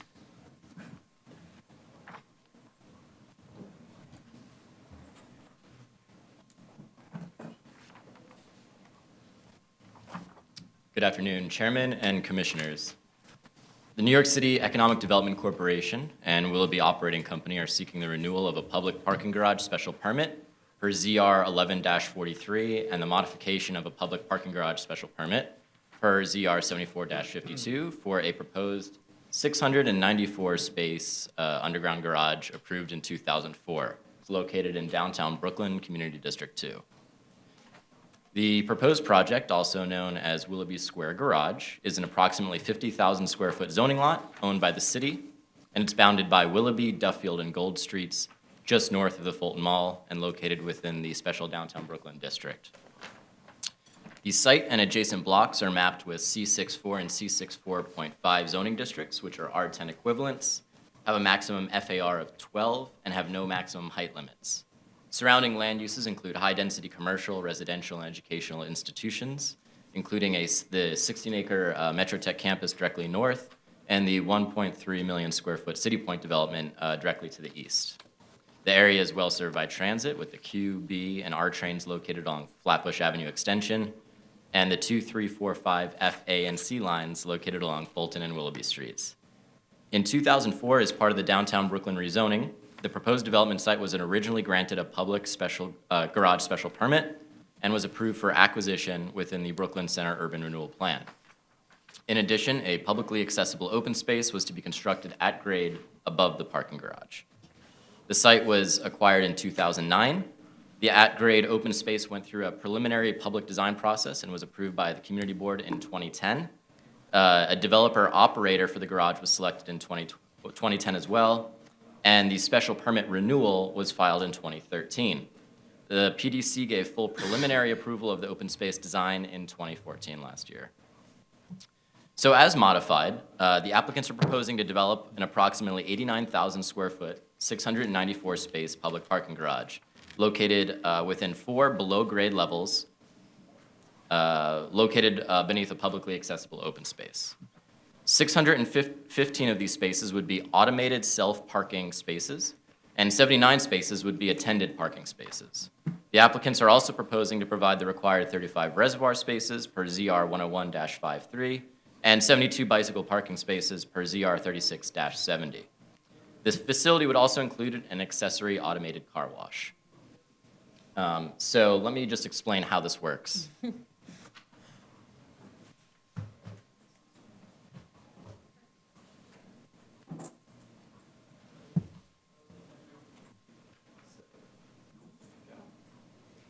So again, as discussed, here's Willoughby Street right here.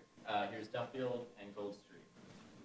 Under the current modified proposal, you can access the parking garage via a ramp on Duffield Street, as well as a two-way directional ramp located here on Gold Street. And they basically crisscross down to the lower level, which you can access through a ramp here, and a ramp here. This is where the ramps actually come down. So you get to the garage. You come to a point where you can either choose to go this direction for the attended parking, that's the 79 spaces, or you come through here to the automated garage. What happens is there's these little bays here. These are on turntables, so you drive in, you get out of the car. The car basically drops down below to the different little slots where it's below the 3 levels below. You walk, get a ticket from the computer over here, and you can leave through this bulkhead here or through this bulkhead here. When you're ready to pick your car back up, you come back to the machine, put your ticket in. The car will then appear at one of these bays, and you'll see which one. And you walk to your car, pick it up, and then you can exit, or you can get a car wash on your way out.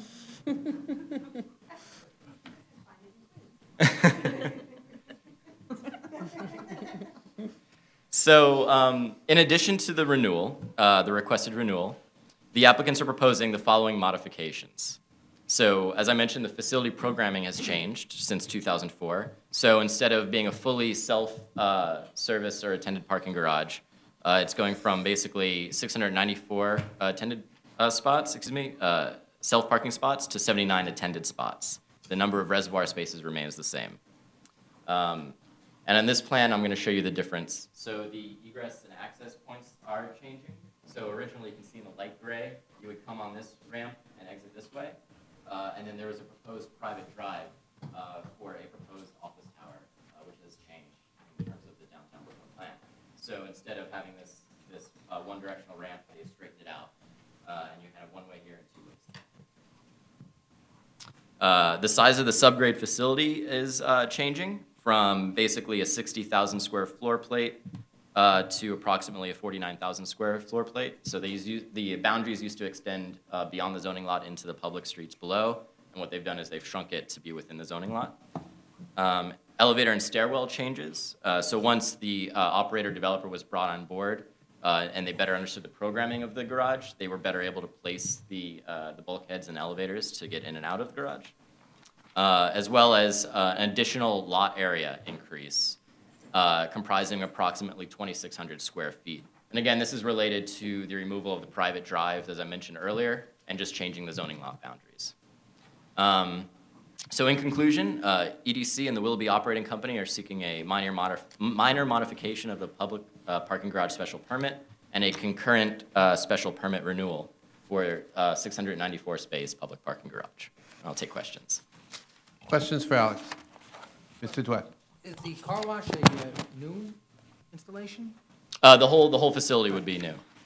My question is, Did we check the zoning, if it's appropriate for a car wash there? I know that there are certain zoning restrictions for car washes. Yeah, we Not will. that I'm opposed to the car wash. Sure, yeah. The way we understand it is that it's purely accessory. It's not necessarily intended as being its own outright facility. Right. And the programming, I don't know, I can't speak to the pricing and programming if it's part of like your fee, getting a parking spot, but EDC or the Willoughby Operating Company can speak to that, but we'll double check. It's all been vetted. Yeah. Any other questions? Ms. Levin, Mr. Cantor, and then Ms. Levin. Mr. Cantor first. Mr. Cantor. I don't know if I missed this, but are there bicycle spots required? They are required. There would be 72 bicycle parking spaces provided within the facility itself. I didn't mention as well, there's going to be bicycle parking provided at the accessible open space as well.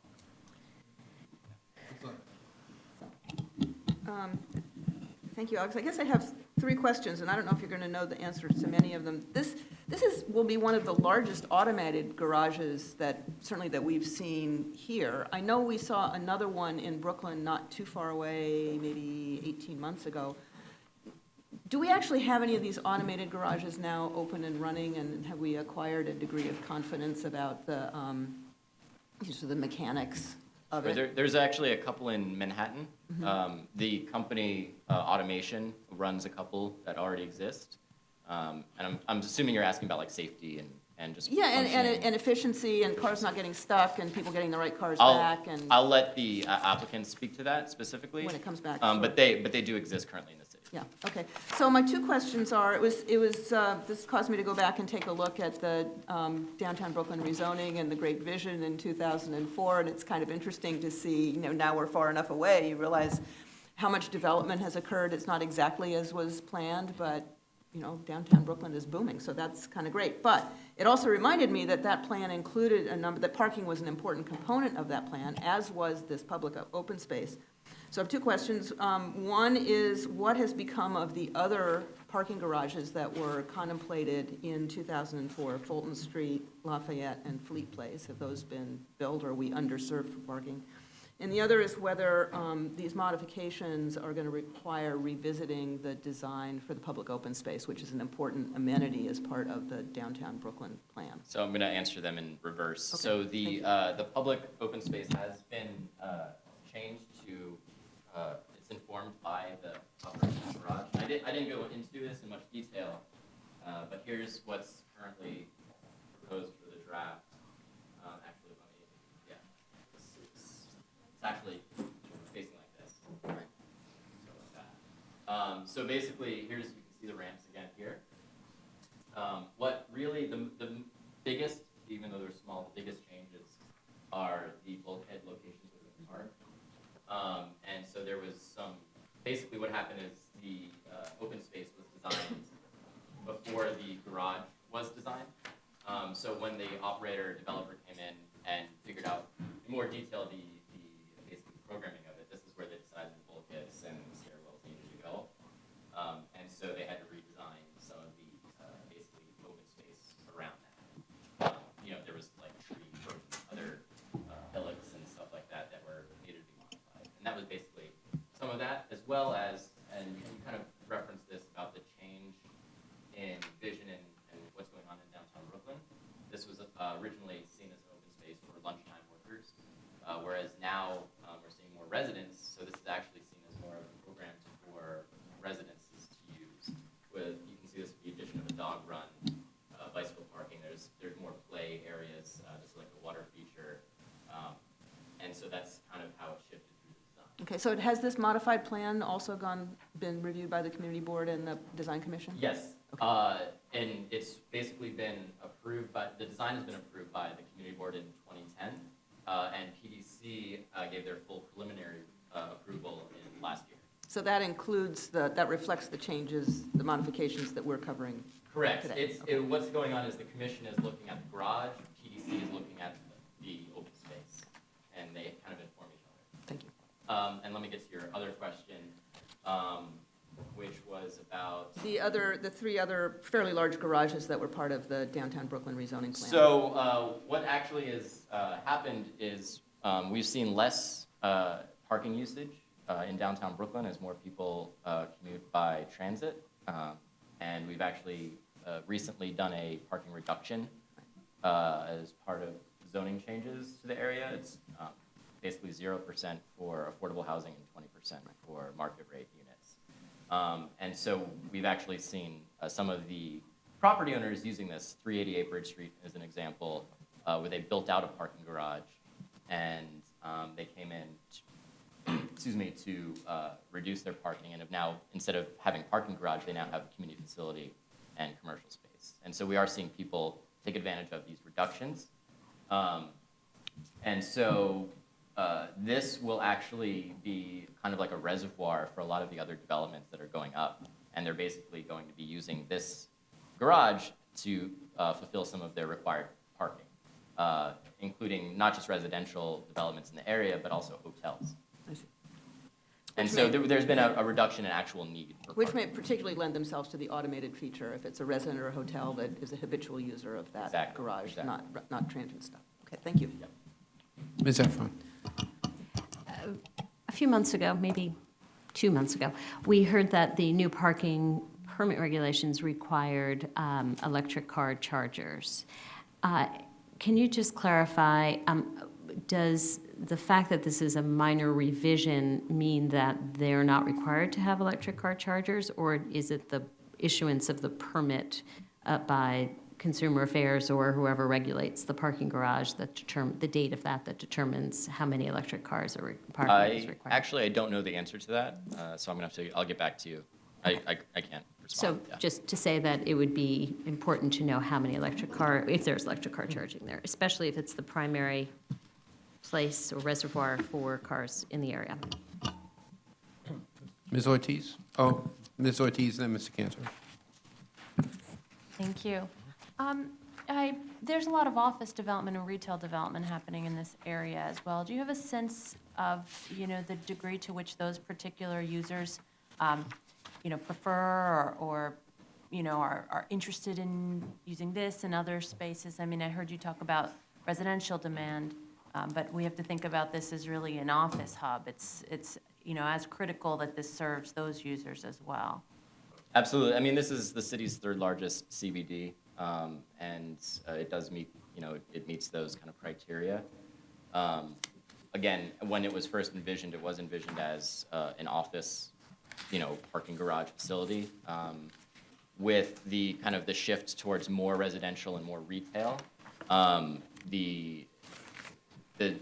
it's not that the actual demand has changed. Its demand has changed just overall with lower parking needs in the area, and so there really hasn't been. I can't think of an update in terms of actual parking numbers. There was probably one done for the parking reduction for downtown Brooklyn, and I'll look into that and send that over. Mm-hmm. And another follow-up question: what are the mechanics behind how? You mentioned some of the local residential developments. I imagine maybe other developments are using this to meet their requirements. Could you just illuminate? Sure. So in the zoning, you're allowed to actually send required accessory parking off-site. In downtown Brooklyn, it's a slightly larger geography that you're allowed to send that off-site.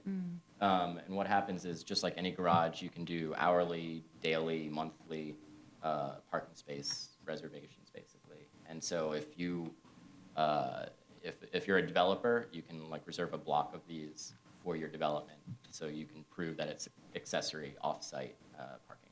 So there's a financial contribution that is made? Yeah, absolutely. Okay, thank you. Mr. Cantor? Thank you. How far is this site from the garden? Oh, Barclays. I don't have.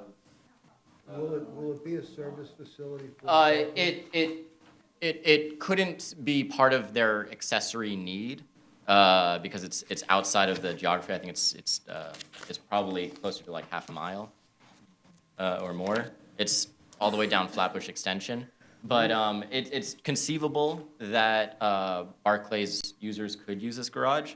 Although from what I understand in general, that Barclays car drivers, the expectation hasn't really been there. Most people are actually commuting by mass transit. Okay, so the inflow of Barclays crowd there, in terms of fouling up the traffic in the neighborhood, is not too likely, is what you're telling me? Well, there was a review back of the environmental traffic conditions, and so that was reviewed back in. I don't know if they specifically looked at Barclays Center itself, if that was within the purview, but they did revisit the environmental review as part of this. Thank you. Ms. Deluz.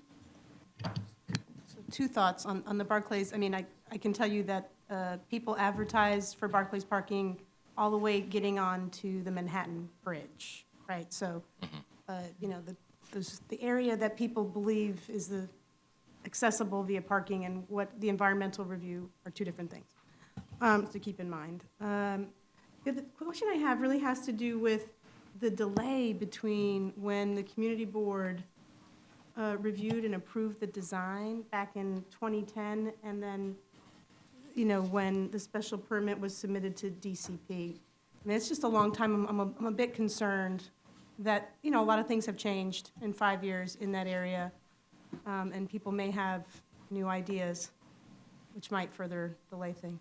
I'll let EDC and Willoughby Operating Company respond to their outreach process and how they brought that back to the public for review. I suppose we will hear when this goes out for review to the community board. I'm sure that if they will express themselves. It's just a huge need for open space. Yeah. Any other questions for Alex? Okay, so this will be referred out for 45 days. Community board, thank you. Thanks, Alex. We'll see Alex again when we add 2 additional items to the end of the agenda. So our next item is item number 6, page 90. It will be a familiar project for you commissioners, since you approved the first renewal of this project in February of this year. And now before you is the second renewal of a previously approved special permit for 341 Canal Street.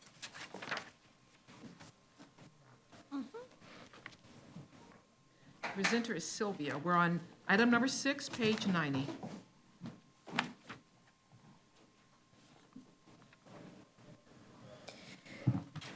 Good afternoon, Commissioners. This is a private application by 11 Green Street LLC requesting a second 3-year term renewal of a modified special permit pursuant to Section 74-712 of the zoning resolution to facilitate the development of a 7-story mixed-use building located at 341 Canal Street. As shown on the area map, the project site is located at the corner of Canal Street and Green Street here. In an M15B zoning district within Soho Cast Iron Historic District, Manhattan Community District 2. The surrounding area is predominantly mixed use, with many of the buildings having dwelling units, commercial uses on upper floors, and retail uses on ground floors. The special permit was originally granted by the Commission, granted on March 6, 2008. As the Commission might recall, it was then renewed and modified in February 2015, earlier this year. Pursuant to Section 74-712 of the zoning resolution, the special permit allowed Use Group 6 retail use.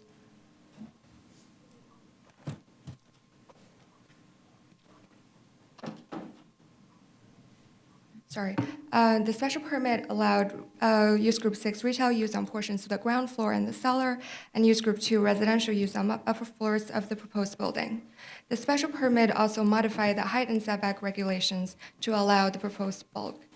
The approved modified project contains about 66,000 square feet of floor area and a maximum of 31 residential units and about 12,000 square feet of ground floor retail.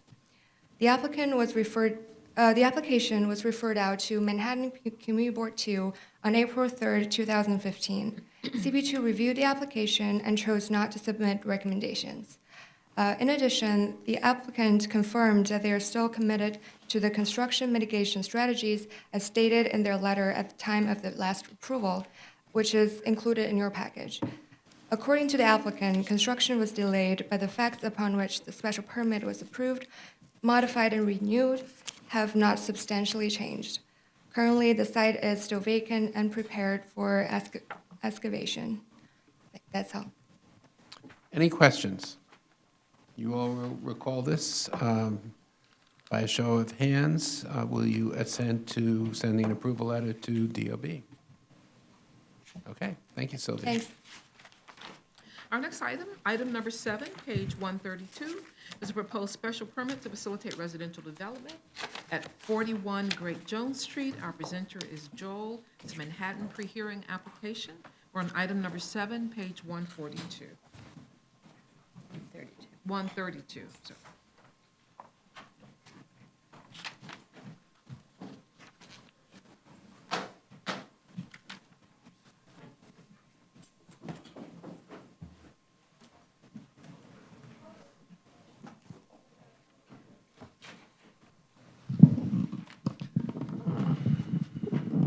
All right, good afternoon, Chairman, good afternoon, Commissioners.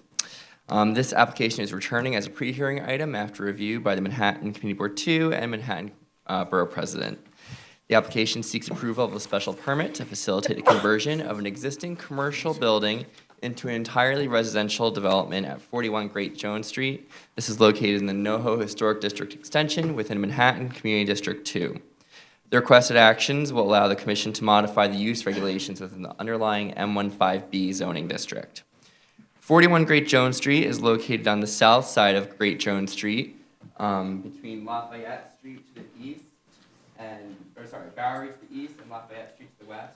Say it's right here, and it's shown in the photo here.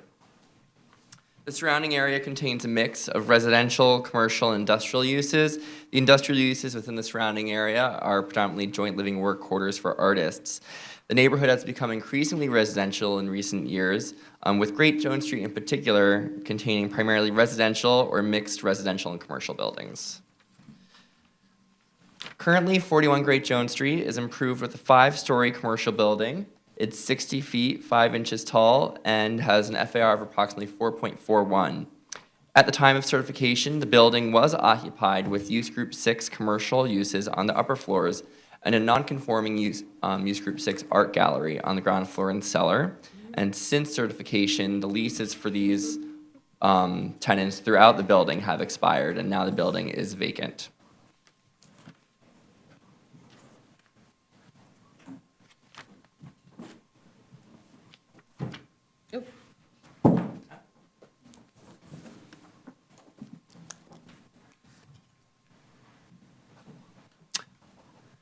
So the proposed development will convert the existing building to an entirely Use Group 2 residential use.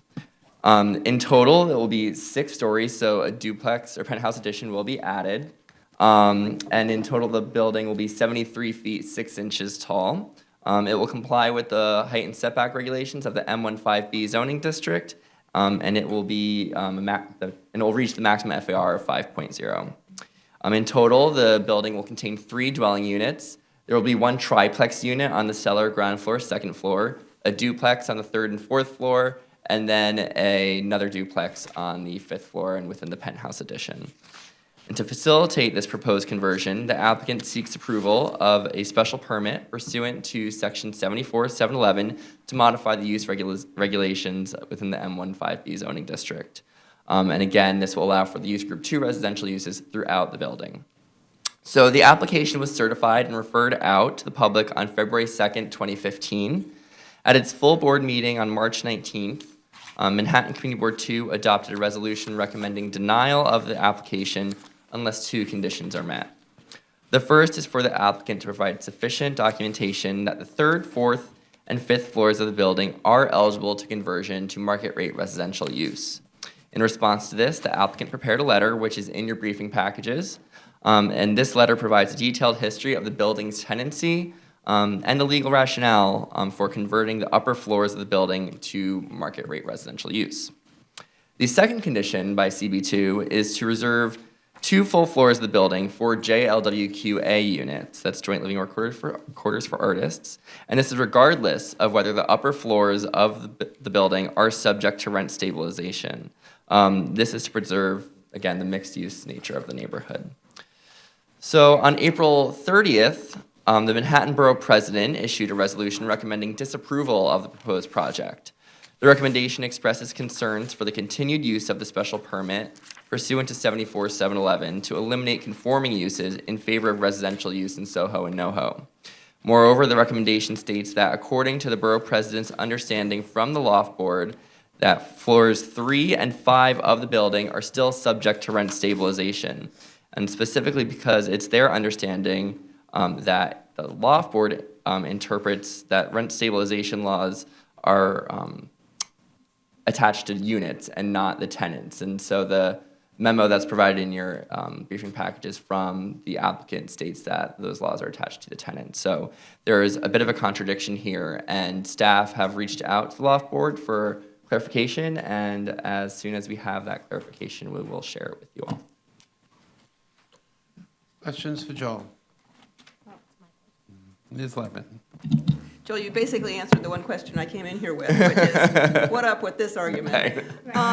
But I really think there's a confusion here, because the Loft Board regulates one set of issues, but once it's covered by rent stabilization, that's an issue for DHCR. Mm-hmm. And I hope that staff is all consulted, and my understanding always has been that it's units that get registered with DHCR, and that once they're vacated, the terms under which they can be rented to a new tenant are covered by the rules that DHCR imposes on rent-stabilized units. In fact, if you look at all the forms on DHCR, it has to do with units, not the particular occupant. So I think that's going to be one of the core issues here, and any legal or other guidance we can get from staff will be very helpful. Yeah. So again, we'll be continuing conversations with Loft Board and others. Thank you.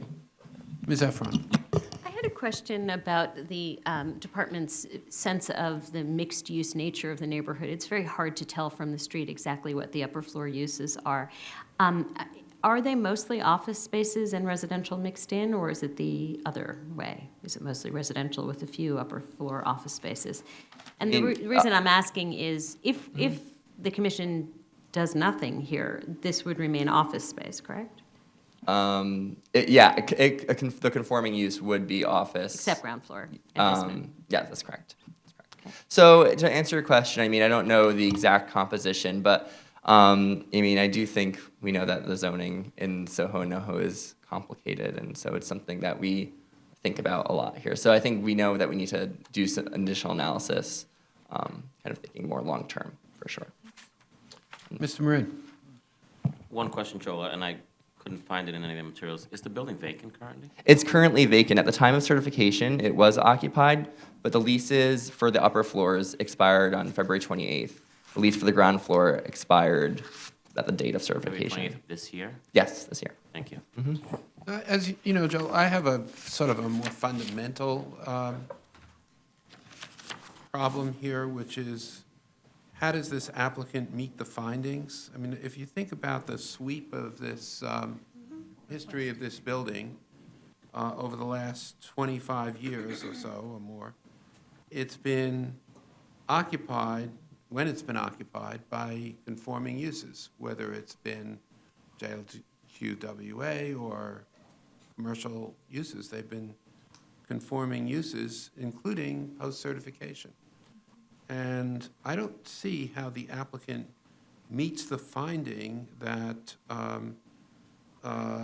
this special permit requires that the conversion would have a minimal adverse impact on the conforming uses within the building, unless we say that an applicant can kick out the tenants that are in the building. Admittedly, their leases have expired, and so voila, there are no tenants in the building, and so it has no impact. But the reality of course, of this situation is that the reason that these tenants' leases were not renewed, or other commercial tenants were not recruited for this building, irrespective of what even the loft law says, is that the owner wants to convert the building to residential use. So I just don't understand how this applicant meets the finding, irrespective of the history of the law and law board and the JLWQA. Right. Well, the applicant is here today, and I think that's something that they could speak to at the public hearing on Wednesday.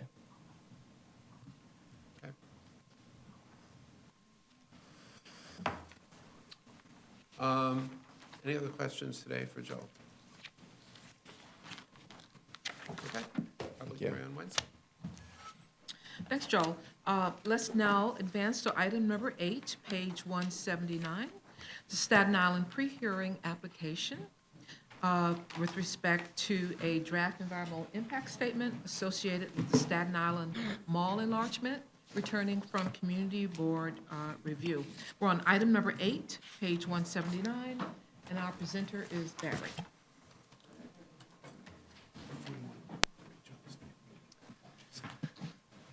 Good afternoon, Chairman and Commissioners.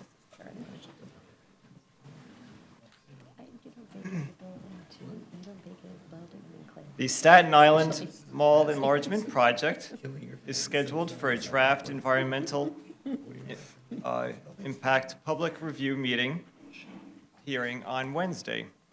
If you recall, the applicant, General Growth Properties, requests CPC authorizations for a parking layout, reduction in required parking, and modification of landscaping requirements within a C41 district to facilitate a proposed 418,000 square foot enlargement to the existing Staten Island Mall located on an 85-acre site. The site is on a commercial and popular destination with large big box retail along Richmond Avenue. And if you recall, Fresh Kills Park is to the west. There's multifamily and low-density residential and a public school to the east.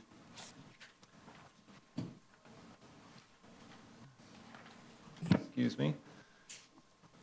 The Richmond Avenue is the primary thoroughfare in the area. It is the widest. It's 3 to 4 lanes in each direction. It connects to the south, or to the Staten Island Expressway to the north, and the Korean War Veterans Parkway to the south. There are also 4 other thoroughfares. Forest Hill Road and Rockland Avenue connect to the northeast neighborhoods. Travis Avenue links to the West Shore Expressway, and Richmond Hill Road links to New Dorp and areas in eastern Staten Island. 2 of those thoroughfares front the site. Again, Richmond Avenue is now at the bottom. That's the major thoroughfare in Richmond Hill Road. There are also 2 others, Marsh Avenue and Platinum Avenue, which also front the site. There are 9 driveways accessing the site. 8 of them are signalized. And there is a ring road which surrounds the mall on 3 sides that provides internal circulation. The Sears anchor store is on a separate existing zoning lot and has opted not to be in the development site. So at this point, we're talking about this portion, the rest of the portion of the mall with 2 anchors, the main portion of the mall with 1.2 million square feet of retail and almost 6,000 parking spaces. The site plan includes 418,000 new floor area, square feet of new floor area. So you have a food store, cinema and mall retail towards the front, enlargement of Macy's, 2 new retail pads to support restaurants, as well as a new parking structure with 1,413 parking spaces, and an outdoor plaza that's 100,000 square feet that would be used for community events. The proposed parking would entail a reduction of 367 parking spaces from the existing mall. This is due to the fact that there are unused parking spaces now. The applicant requests 3 authorizations before the commission. One of them is a parking reduction of 47.5% from the requirement. This is typical for other big box retail applications that CPC has approved. The commission must find that parking is adequate for the uses proposed and the applicant's parking study forecasts 540 empty parking spaces during the peak holiday shopping rush, and almost 1,500 still empty parking spaces during a typical weekend. The applicant also requests modification of landscaping controls. They are planting 427 trees, but request modifications near areas that additions are not proposed, as well as from bioswale requirements. And overall, the applicant is meeting the spirit of landscaping rules by providing an excess in the number of trees and the acreage of landscaping, because there is landscaping around the plaza and very deep landscape buffers against the existing residential areas. The last authorization that the commission would find is that the location and arrangement of parking is adequate compared to the land uses and nearby abutting streets. And the applicant has proposed a plan that does not change the internal ring road circulation, adds new driveways in order to provide an alleyway between the structured parking and the mall, and as well as other appropriate driveways for loading berths. The applicant also proposes 6 new pedestrian routes to connect to surrounding land uses to the north, private school to the east, and to existing bus stops. And the applicant also requests chair certification for cross-access connections, which is a zoning requirement to ensure cross-access to adjacent sites and properties within the site. The project does require an environmental impact statement. And at this point, the DEIS has identified significant adverse impacts with respect to vehicular traffic. No other significant adverse impacts were identified. The DEIS included a detailed traffic analysis with 38 intersections spanning 10 miles along Richmond Avenue, and all of the intersections around the mall. By way of example, these included the entrances to the Staten Island Expressway, the Korean War Veterans Parkway, Victory Boulevard, and so forth. The DEIS identified significant adverse impacts at 26 intersections, depending on the peak hour, and proposed mitigation measures. So they selected 4 peak hours during the peak holiday shopping season. The mitigation measures include new traffic signal, modified signal timing on existing traffic signals, lane reconfigurations, and parking regulation modifications. And the DEIS identified unmitigated impacts at 1 or more peak hours at 5 locations. 3 of them are along Richmond Avenue, relatively close to the mall, and 2 are towards the east of the mall. So the standard mitigation measures were proposed at these locations, but could not fully mitigate the impacts. And the potential for additional mitigation measures are being explored in consultation with the New York City Department of Transportation. And if additional measures are identified, they will be disclosed in the final environmental impact statement. So the formal topic of Wednesday's public meeting is the DEIS. It's a public hearing for the DEIS. The applicant will be there along with his traffic consultant and parking consultant. So in closing, this application was duly referred out to Community Board 2 on March 16th, 2015. And the board recommended approval with a vote of 25 in favor and 11 opposed. No conditions were listed as part of that approval, and no comments were made by the board. Questions? Ms. Delausse. Thanks. I'm assuming that the 11 that were opposed were primarily focused on the impacts that couldn't be mitigated. Is that fair to say? There were general comments about traffic, also general comments about parking.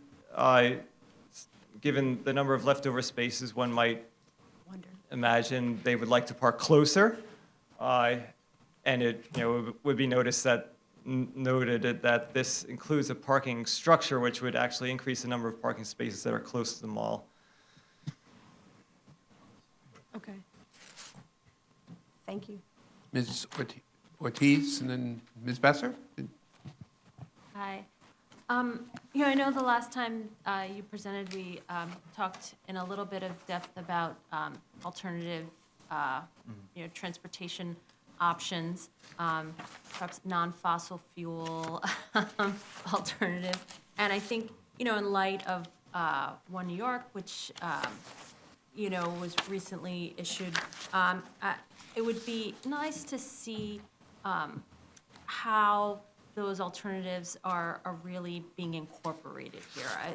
I know that, and I mean, this image, for instance, and others, it's certainly more automobile-oriented than anything else. And I think in light of our stated desire to improve access by pedestrians and cyclists in the future, even if they don't do that now, and I understand that came up last time, people drive here.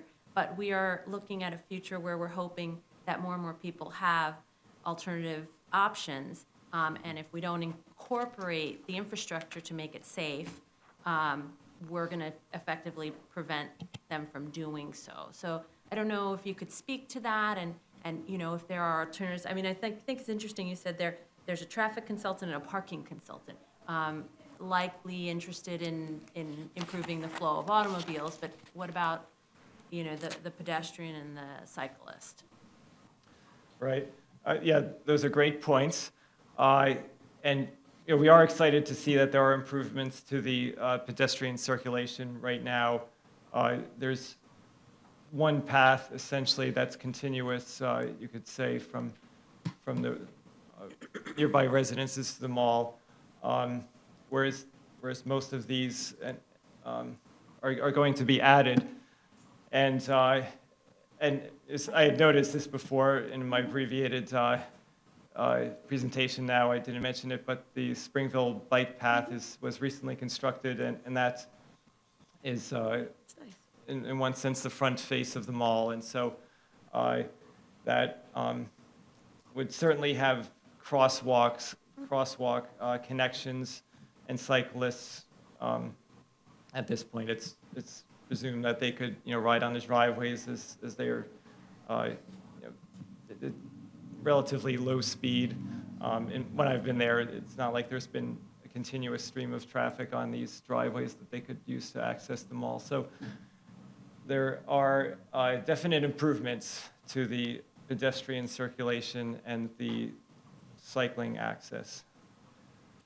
I mean, is there an ability to revisit that now, or tweak this on the edges in light of our the city's stated desire to reduce our dependency on the automobile? And yeah, I would add that I know that we actually shared this with the Eloise Hirsch, who's actually the administrative professional of the park, who actually reviewed this, actually making sure that the connections would work for the park itself. And so she's signed off on it, so to speak. I'm glad that we're actually incorporating that aspect, those connections, to the extent that we can at this point in time.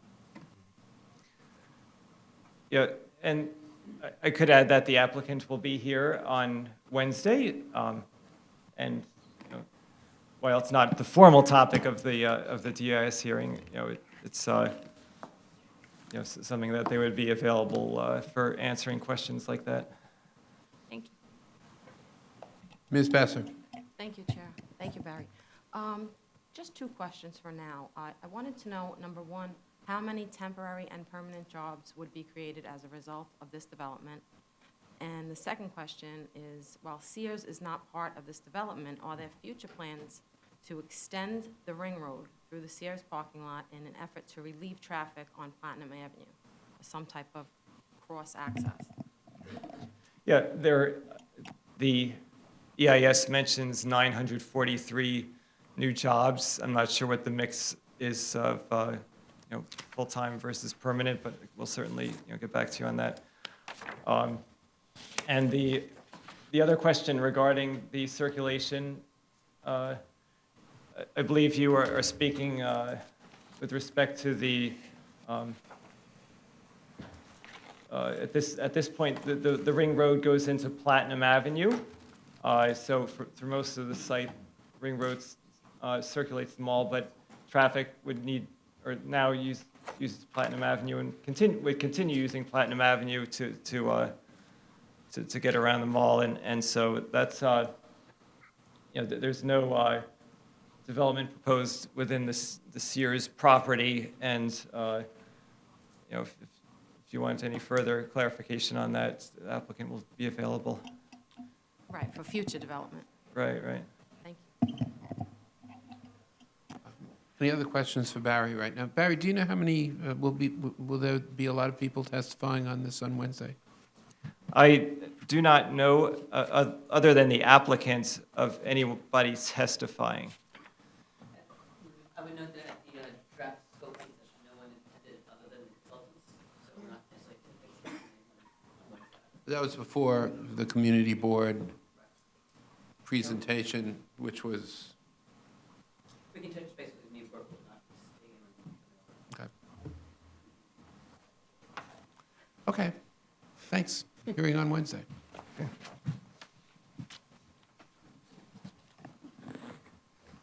Okay, let's now move to item number 9, page 218. Proposed Department of Environmental Protection site selection to facilitate the Newtown Creek East Branch aeration facility. Now, presenter is Tom. Queens pre-hearing is our third pre-hearing presentation of the day.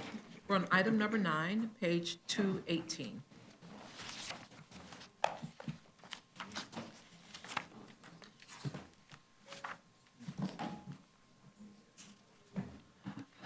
Good afternoon. The New York City Department of Environmental Protection and the Department of Citywide Administrative Services seeks approval of a site selection to facilitate the construction of an aeration facility. The proposed facility would be located on a 71,610 square foot site at 58-26 47th Street within an M31 district in the Maspeth neighborhood of Queens Community District 5. DEP proposes to construct the facility to increase the dissolved oxygen levels in the East Branch and portions of Newtown Creek adjacent to Newtown Creek. The facility would be composed primarily of a one-story 2,700 square foot blower building that will include 2 blowers and a diffused aeration system, a one-story 900 square foot storage shed for DEP equipment, a 36,475 square foot area surfaced with porous pavers, a 30,163 square foot planted area, and a 1,200 square foot seating area along 47th Street. The construction of the proposed facility is required to meet the third phase of a 2004 New York State Department of Environmental Conservation administrative consent order to improve the water quality of Newtown Creek and its tributaries. The previous 2 projects are located on Grant Street in Brooklyn and are currently aerating Lower English Kills. The proposed facility is designed to improve water quality by raising dissolved oxygen levels to meet New York State DEC SD water quality classification. The SD classification defined as water suitable for fish, shellfish, and wildlife survival, which requires a minimum oxygen DO level of 3.0 milligrams per liter.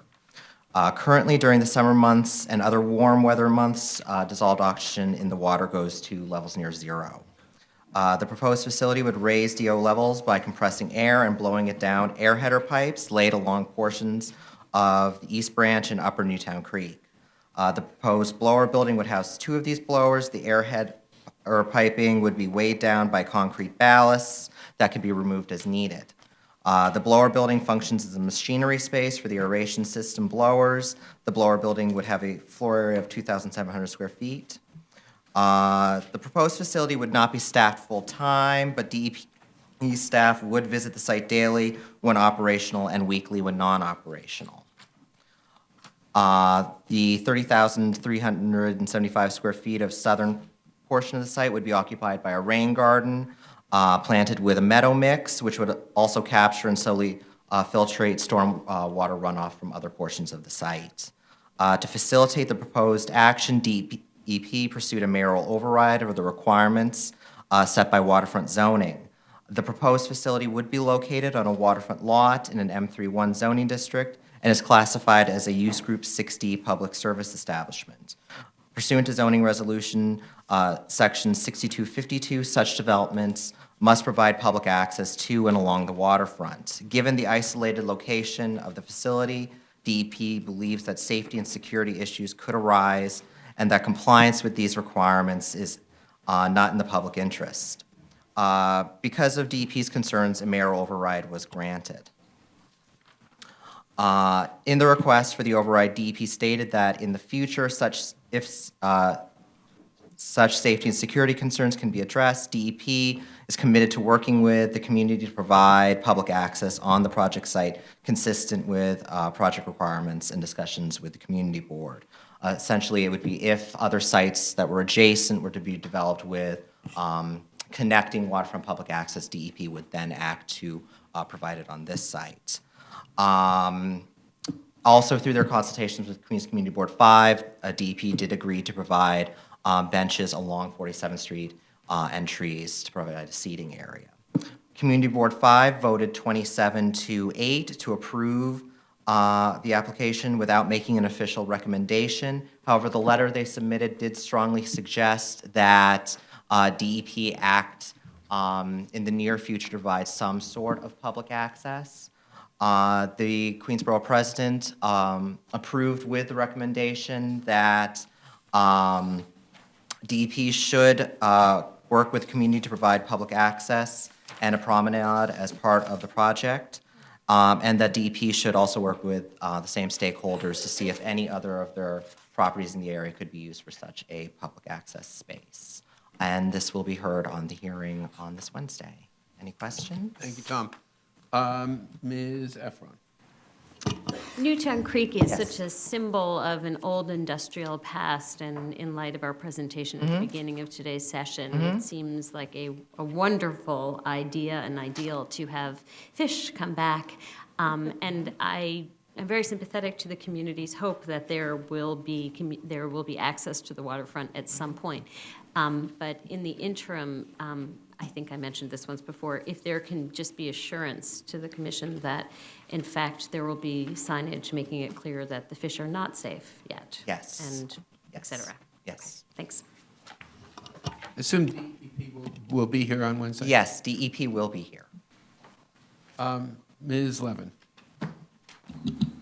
Yeah, Tom, I have a question maybe that DEP can elaborate on Wednesday. They say that, right, and this has to do with the community board and borough president's request that waterfront access be provided, and they say that right now, due to unique conditions, DEP believes any waterfront public access could result in safety and security issues, but if adjoining parcels had waterfront access, they might get over those safety and security issues, and I just would like a little elaboration. Why is it that those concerns can't be eliminated today? Why do they have to wait for adjoining properties? I think what they're trying to state when they're talking about that is that, the facility itself is not going to have any full-time staff, and when it's just this one particular site, that site, the promenade would be very isolated from the street frontage itself. It wouldn't be a good sightline. We really wouldn't have a lot of eyes on the area.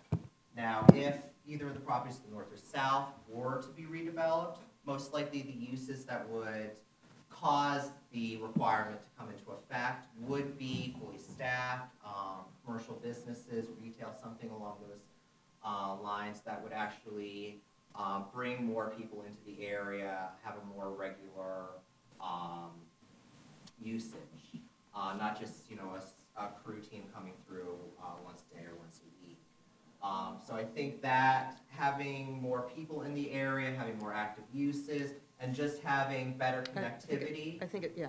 It's a greater connectivity along the waterfront, a larger space, more upland access points that really makes them feel more comfortable with this area not being so out and alone. Okay.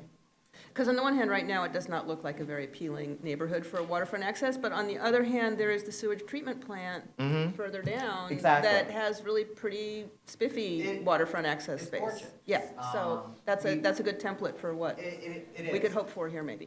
And when we were in our discussions with the EP about the site, we did bring up, there are, I forgot the name of that particular park that they built. Yeah. But their real response was, yes, but we have a full-time staff here. Looking at this, there's no way for anything to really occur on the site without us knowing about it. And that's just not the case on this one property. Thank you. Mr. Cantor. Either of the developers on either side, if and when they want to do something, do they have to come to us? Depending on what they wanted to do, but yes, it's theoretically possible. If they were to do a non-manufacturing use, if they were to do a standard commercial use, they most likely would have to come to us for a waterfront certification. At that time, we have the leverage, so suggest opening it up. Yes, in theory. You're not entitled to a mayoral override. No. Ms. Efron, Ms. Young? And it would just be useful to know how many city-owned parcels were directly associated or near that, if that's at all possible. But I hesitate to even ask because I don't know how We you could try to catalog do it. a quick assessment. I know that there are some very small street ends that are basically slivers, but we could take a look and see if there was any lots of actual size that really could be useful for anything. Ms. Young. I think we talked about this last Mhm. time, I just can't remember the answer. What is it that the seating area is backing onto? Is it a fence? It's a fence. Okay. Any other questions? Okay. See you Wednesday with DEP in tow. Thanks, Tom. Let's now advance to our first added item. We have the proposed acquisition of property at 141 Livingston Street that's being used for the Brooklyn Courthouse, and a site selection for its future relocation at 210 Geralman Street. And our presenter is Alex. Hello.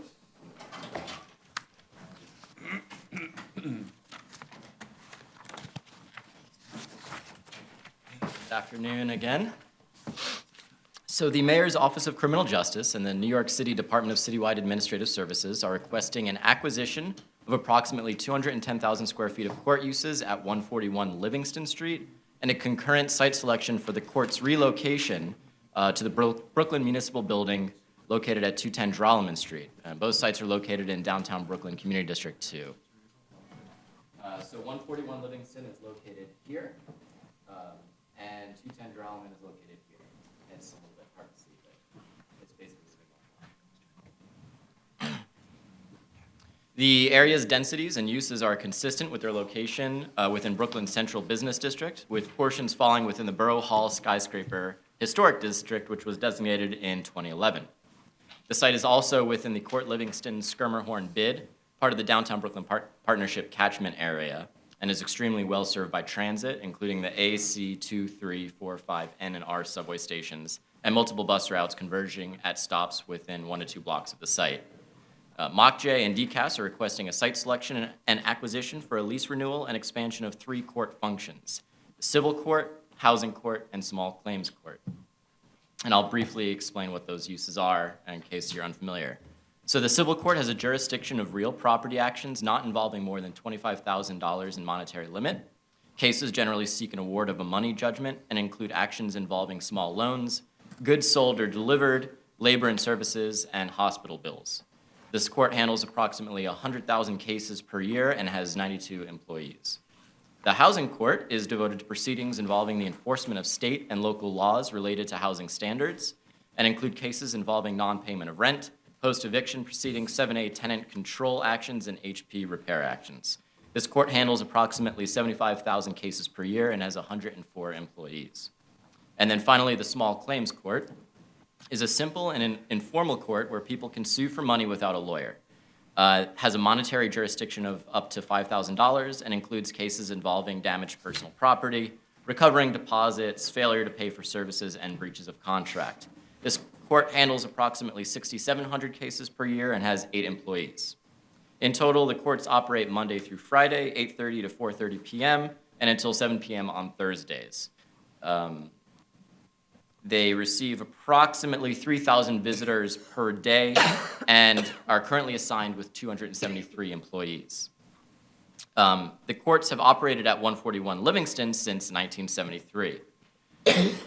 So this is a complicated history, so I'm just going to quickly go through the background. There was an attempt to relocate and consolidate court uses in 1989 to 237 State Street.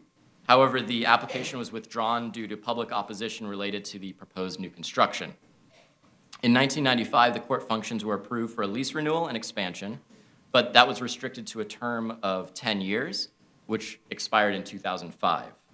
There was another attempt in 1999 to relocate the court functions to 283 Adams Street. However, by the time the construction was complete, the space was assigned to 2 new public high schools. Since 2005, the courts have been operating under a licensing agreement, which expired this year. The applicants are now proposing an acquisition to facilitate the execution of a new 10-year lease with an option to cancel the lease after 5 years. The applicants have suggested that this lease structure would allow for the courts to begin relocation without interrupting service provision. Concurrently, the applicants are also requesting a site selection for 200,000 square feet of these same court uses to be relocated to the Brooklyn Municipal Building. Again, this is to effectuate a seamless relocation while maintaining all court functions before, during, and after the move.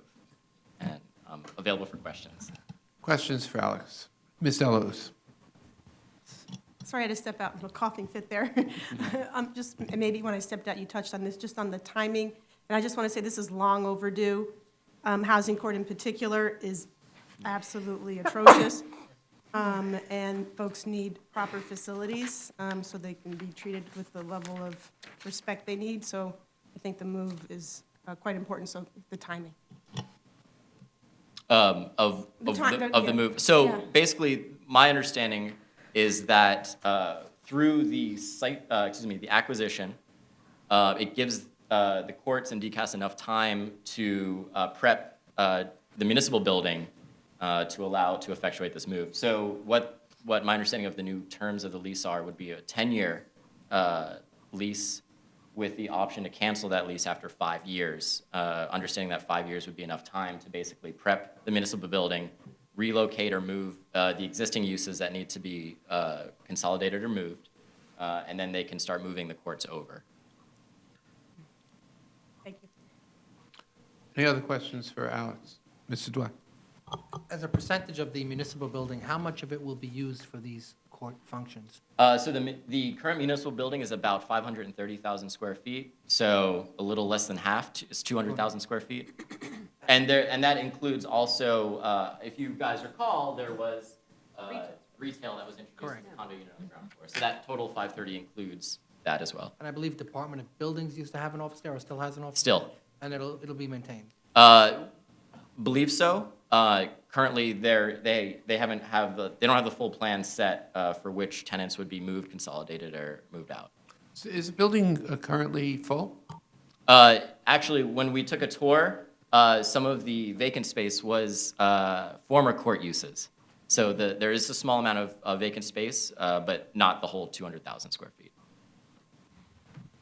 Any other questions? Okay, certified. Thanks.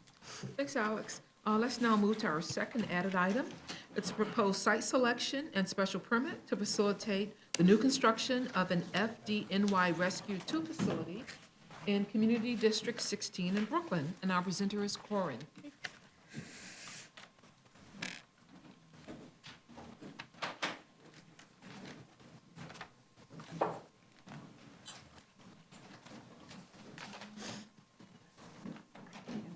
Ocean Hill is?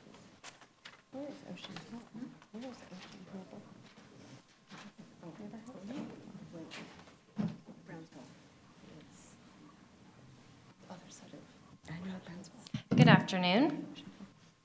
The New York City Fire Department, along with the New York City Department of Citywide Administrative Services, is requesting site selection of city-owned property and a special permit to facilitate the construction of an approximately 20,000 square foot facility in Ocean Hill, Brooklyn, in Community District 16, for Rescue 2, one of FDNY's elite rescue companies.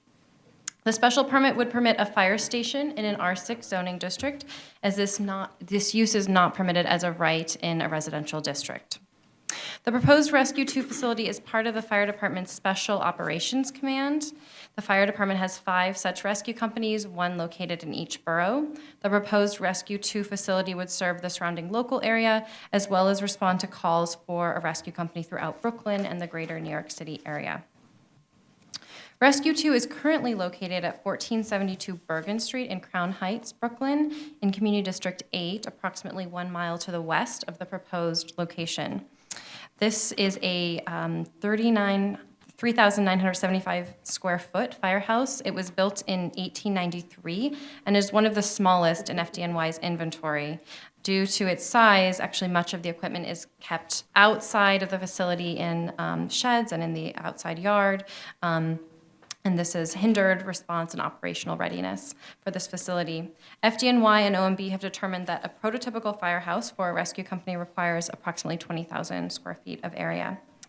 Because the existing facility cannot meet these requirements, Rescue 2 must be taken out of service during training, which are held off-site, again hindering response times for this company. FDNY seeks to construct a new 2-story building that can house the training, storage, and work areas that this type of special operations unit requires. The proposed project site is an approximately 44,000 square foot city-owned lot on Sterling Place between Howard and Saratoga in Ocean Hill, Brooklyn. This lot is vacant and unapproved and is currently under HPD jurisdiction. HPD would transfer a smaller portion of the lot, an approximately 15,000 square foot portion of the lot in the western portion, to FDNY for the construction of this facility. The remainder of the lot would remain under HPD's jurisdiction. Land uses in the surrounding area are primarily residential, consisting of 1- and 2-family homes and multifamily walk-up buildings in an R6 zoning district. There's a C13 overlay northwest of the project site on Howard Avenue and also on Saratoga Avenue. There's several NYCHA developments in the surrounding area, including Howard Avenue Park Places, located on the blocks west, southwest, and south of the site, as well as Prospect Plaza, located on the 2 blocks immediately north of the project site, as well as the eastern portion of the same block as the project site. Prospect Plaza has been vacant for many years and is currently being redeveloped by HPD. It will be redeveloped in 3 phases. It will include about 360 units of housing as well as some commercial development along Saratoga Avenue.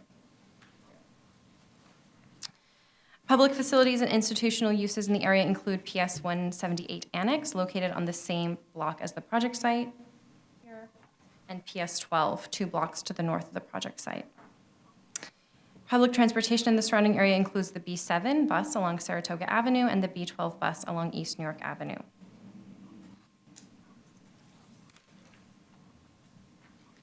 The proposed development will consist of a 2-story building with a cellar. The building will include approximately 20,000 square feet of area and a height of 46 feet. The ground floor will include an open area that will store the rescue company apparatuses, as well as a kitchen, conference room, and assorted storage areas. The second floor will include a dormitory, fitness area, lockers, and offices for firehouse personnel. The roof of the building will be paved and used as a training space for firefighters, and the cellar will house the building's mechanical equipment as well as equipment storage. 1 46-foot curb cut is proposed on Sterling Place here for fire department apparatus. And a second 12-foot curb cut is proposed Just to the east of there, as an entrance to the driveway, there will be 7 parking spaces provided on site for on-duty firefighters. 5 street trees were required by the zoning resolution. 1 street tree will be provided on site, and the remainder will be provided off-site, or equivalent funds will be provided. 6 firefighters will be on site during each of 2 daily shifts, one from 9 a.m. to 6 p.m. and another from 6 p.m. to 9 a.m. In conclusion, to facilitate this project, the applicant requests the following actions: a site selection to facilitate the construction of a fire station on city-owned property, and second, a special permit pursuant to Section 7467 of the zoning resolution to permit a fire station in a residential district. Thanks, Corin. Questions? Ms. Young, then Ms. Deluz. So I'm just curious, do they have a projected sort of move-in date for when they're hoping to be able to relocate? I'm not sure the construction schedule. That's something we can find out and the applicant can share more information about. And do they have plans for the facility that they'll be vacating? I'm not sure what the plans are for the existing firehouse, but we can find out. That's another. Great. And then something else just we one can last answer. thing is, so this is smack in the middle of a very load-constrained area in terms of electric service, and so I'm curious to what extent that condition has been taken into their planning. Right, the Brownsville substation. Yeah. I can find that out as well. Thank you.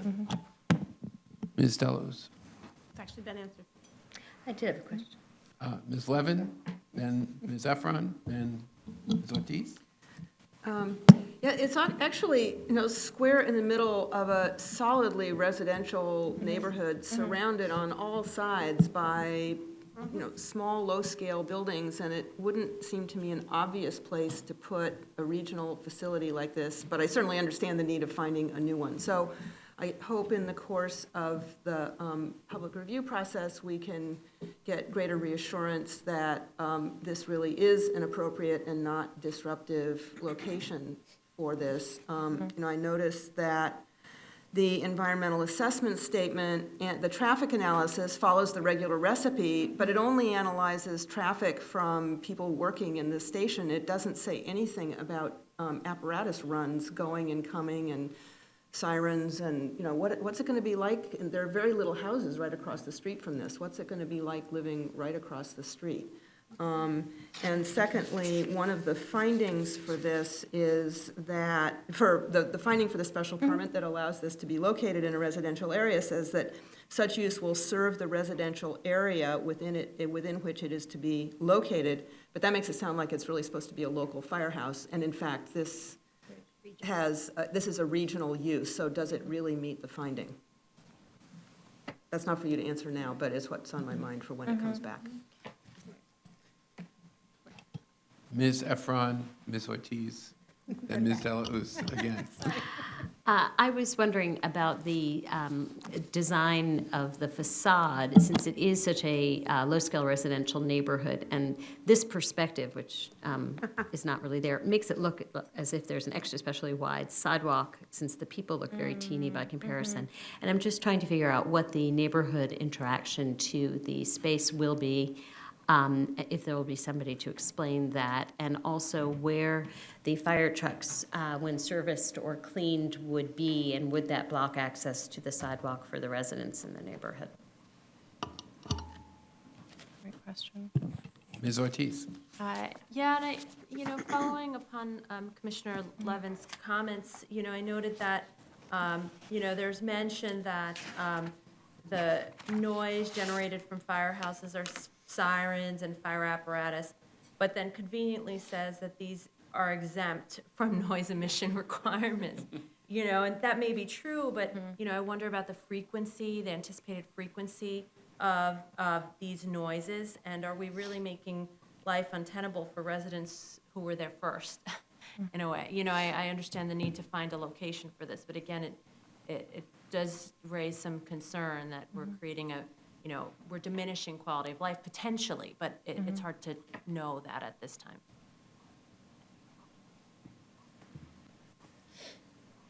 Be interesting to see if the residents turn out for this. Yeah. You can't, it's hard to imagine a more popular use than a fire station, but, Ms. Deluz.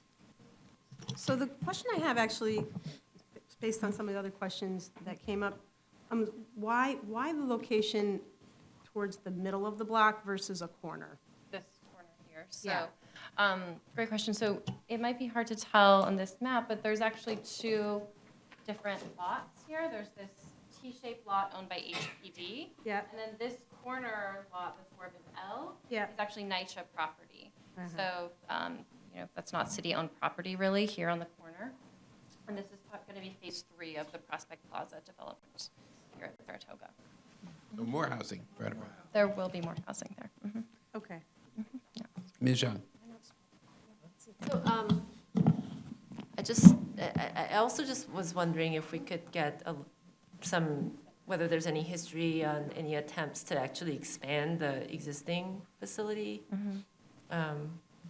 Whether an 1893 fire station is a Or landmark. even, yeah, but I do sort of notice that it's kind of hanging out by itself on, next to a park. So I'm just curious about what that conversation might have been, if there has been any.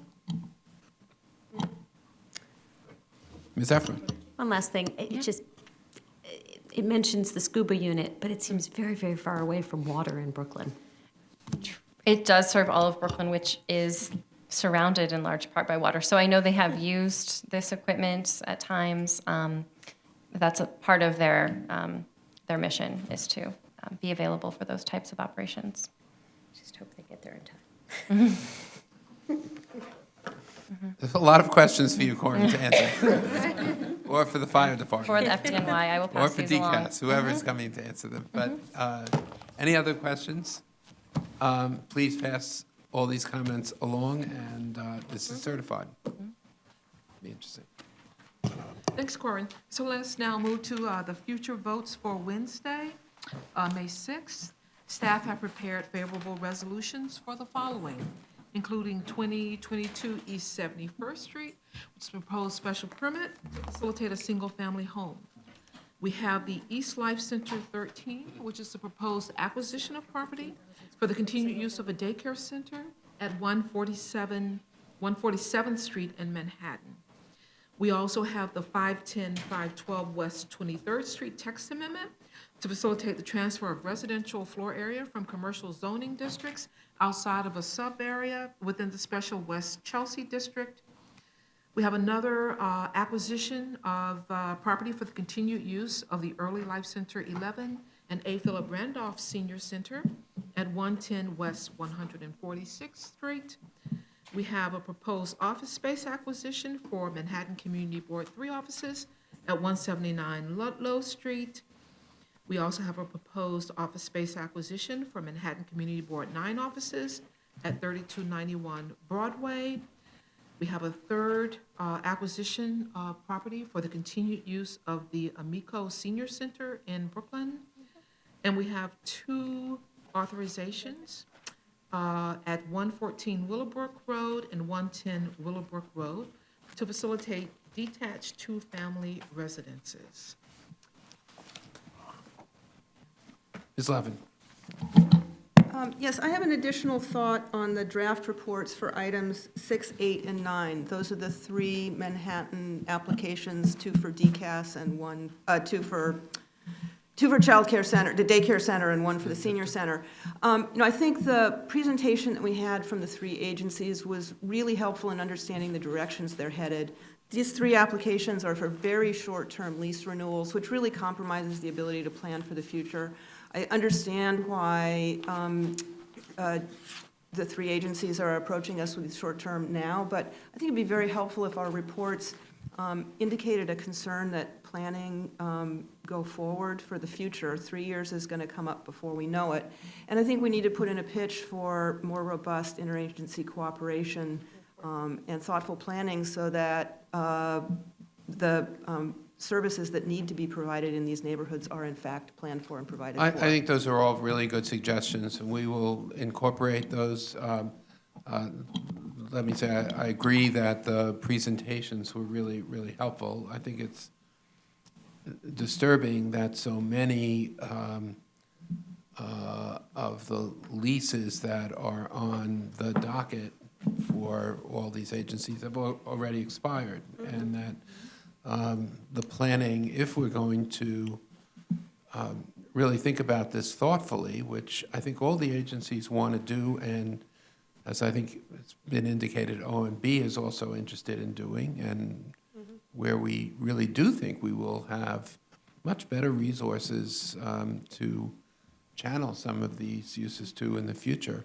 Planning really does have to start much earlier, and if it becomes it's in a crisis mode, we're not really serving anyone's purpose. Right, So- and at that time, we'll all be looking back at these reports to say, Exactly. what was the commission's thinking? So I think if we could add one Right. paragraph on that topic, it would be, help us in the future. I think that's a very good suggestion. We'll get them incorporated into all of these. Absolutely. Okay, great. And then on May 20th, we have the designated Crown Heights North 3 Historic District, and the staff will prepare a favorable report with respect to its relationship with the zoning resolution, projected public plans, and improvements for the area. And I think, Okay. Mr. Chairman, that is the last item on our agenda. So with that, I will entertain a motion to adjourn, and we'll see you all Wednesday. Yes. Thanks. Go out into summer. It was a beautiful day. What? I just never got it, but that's all right. Done.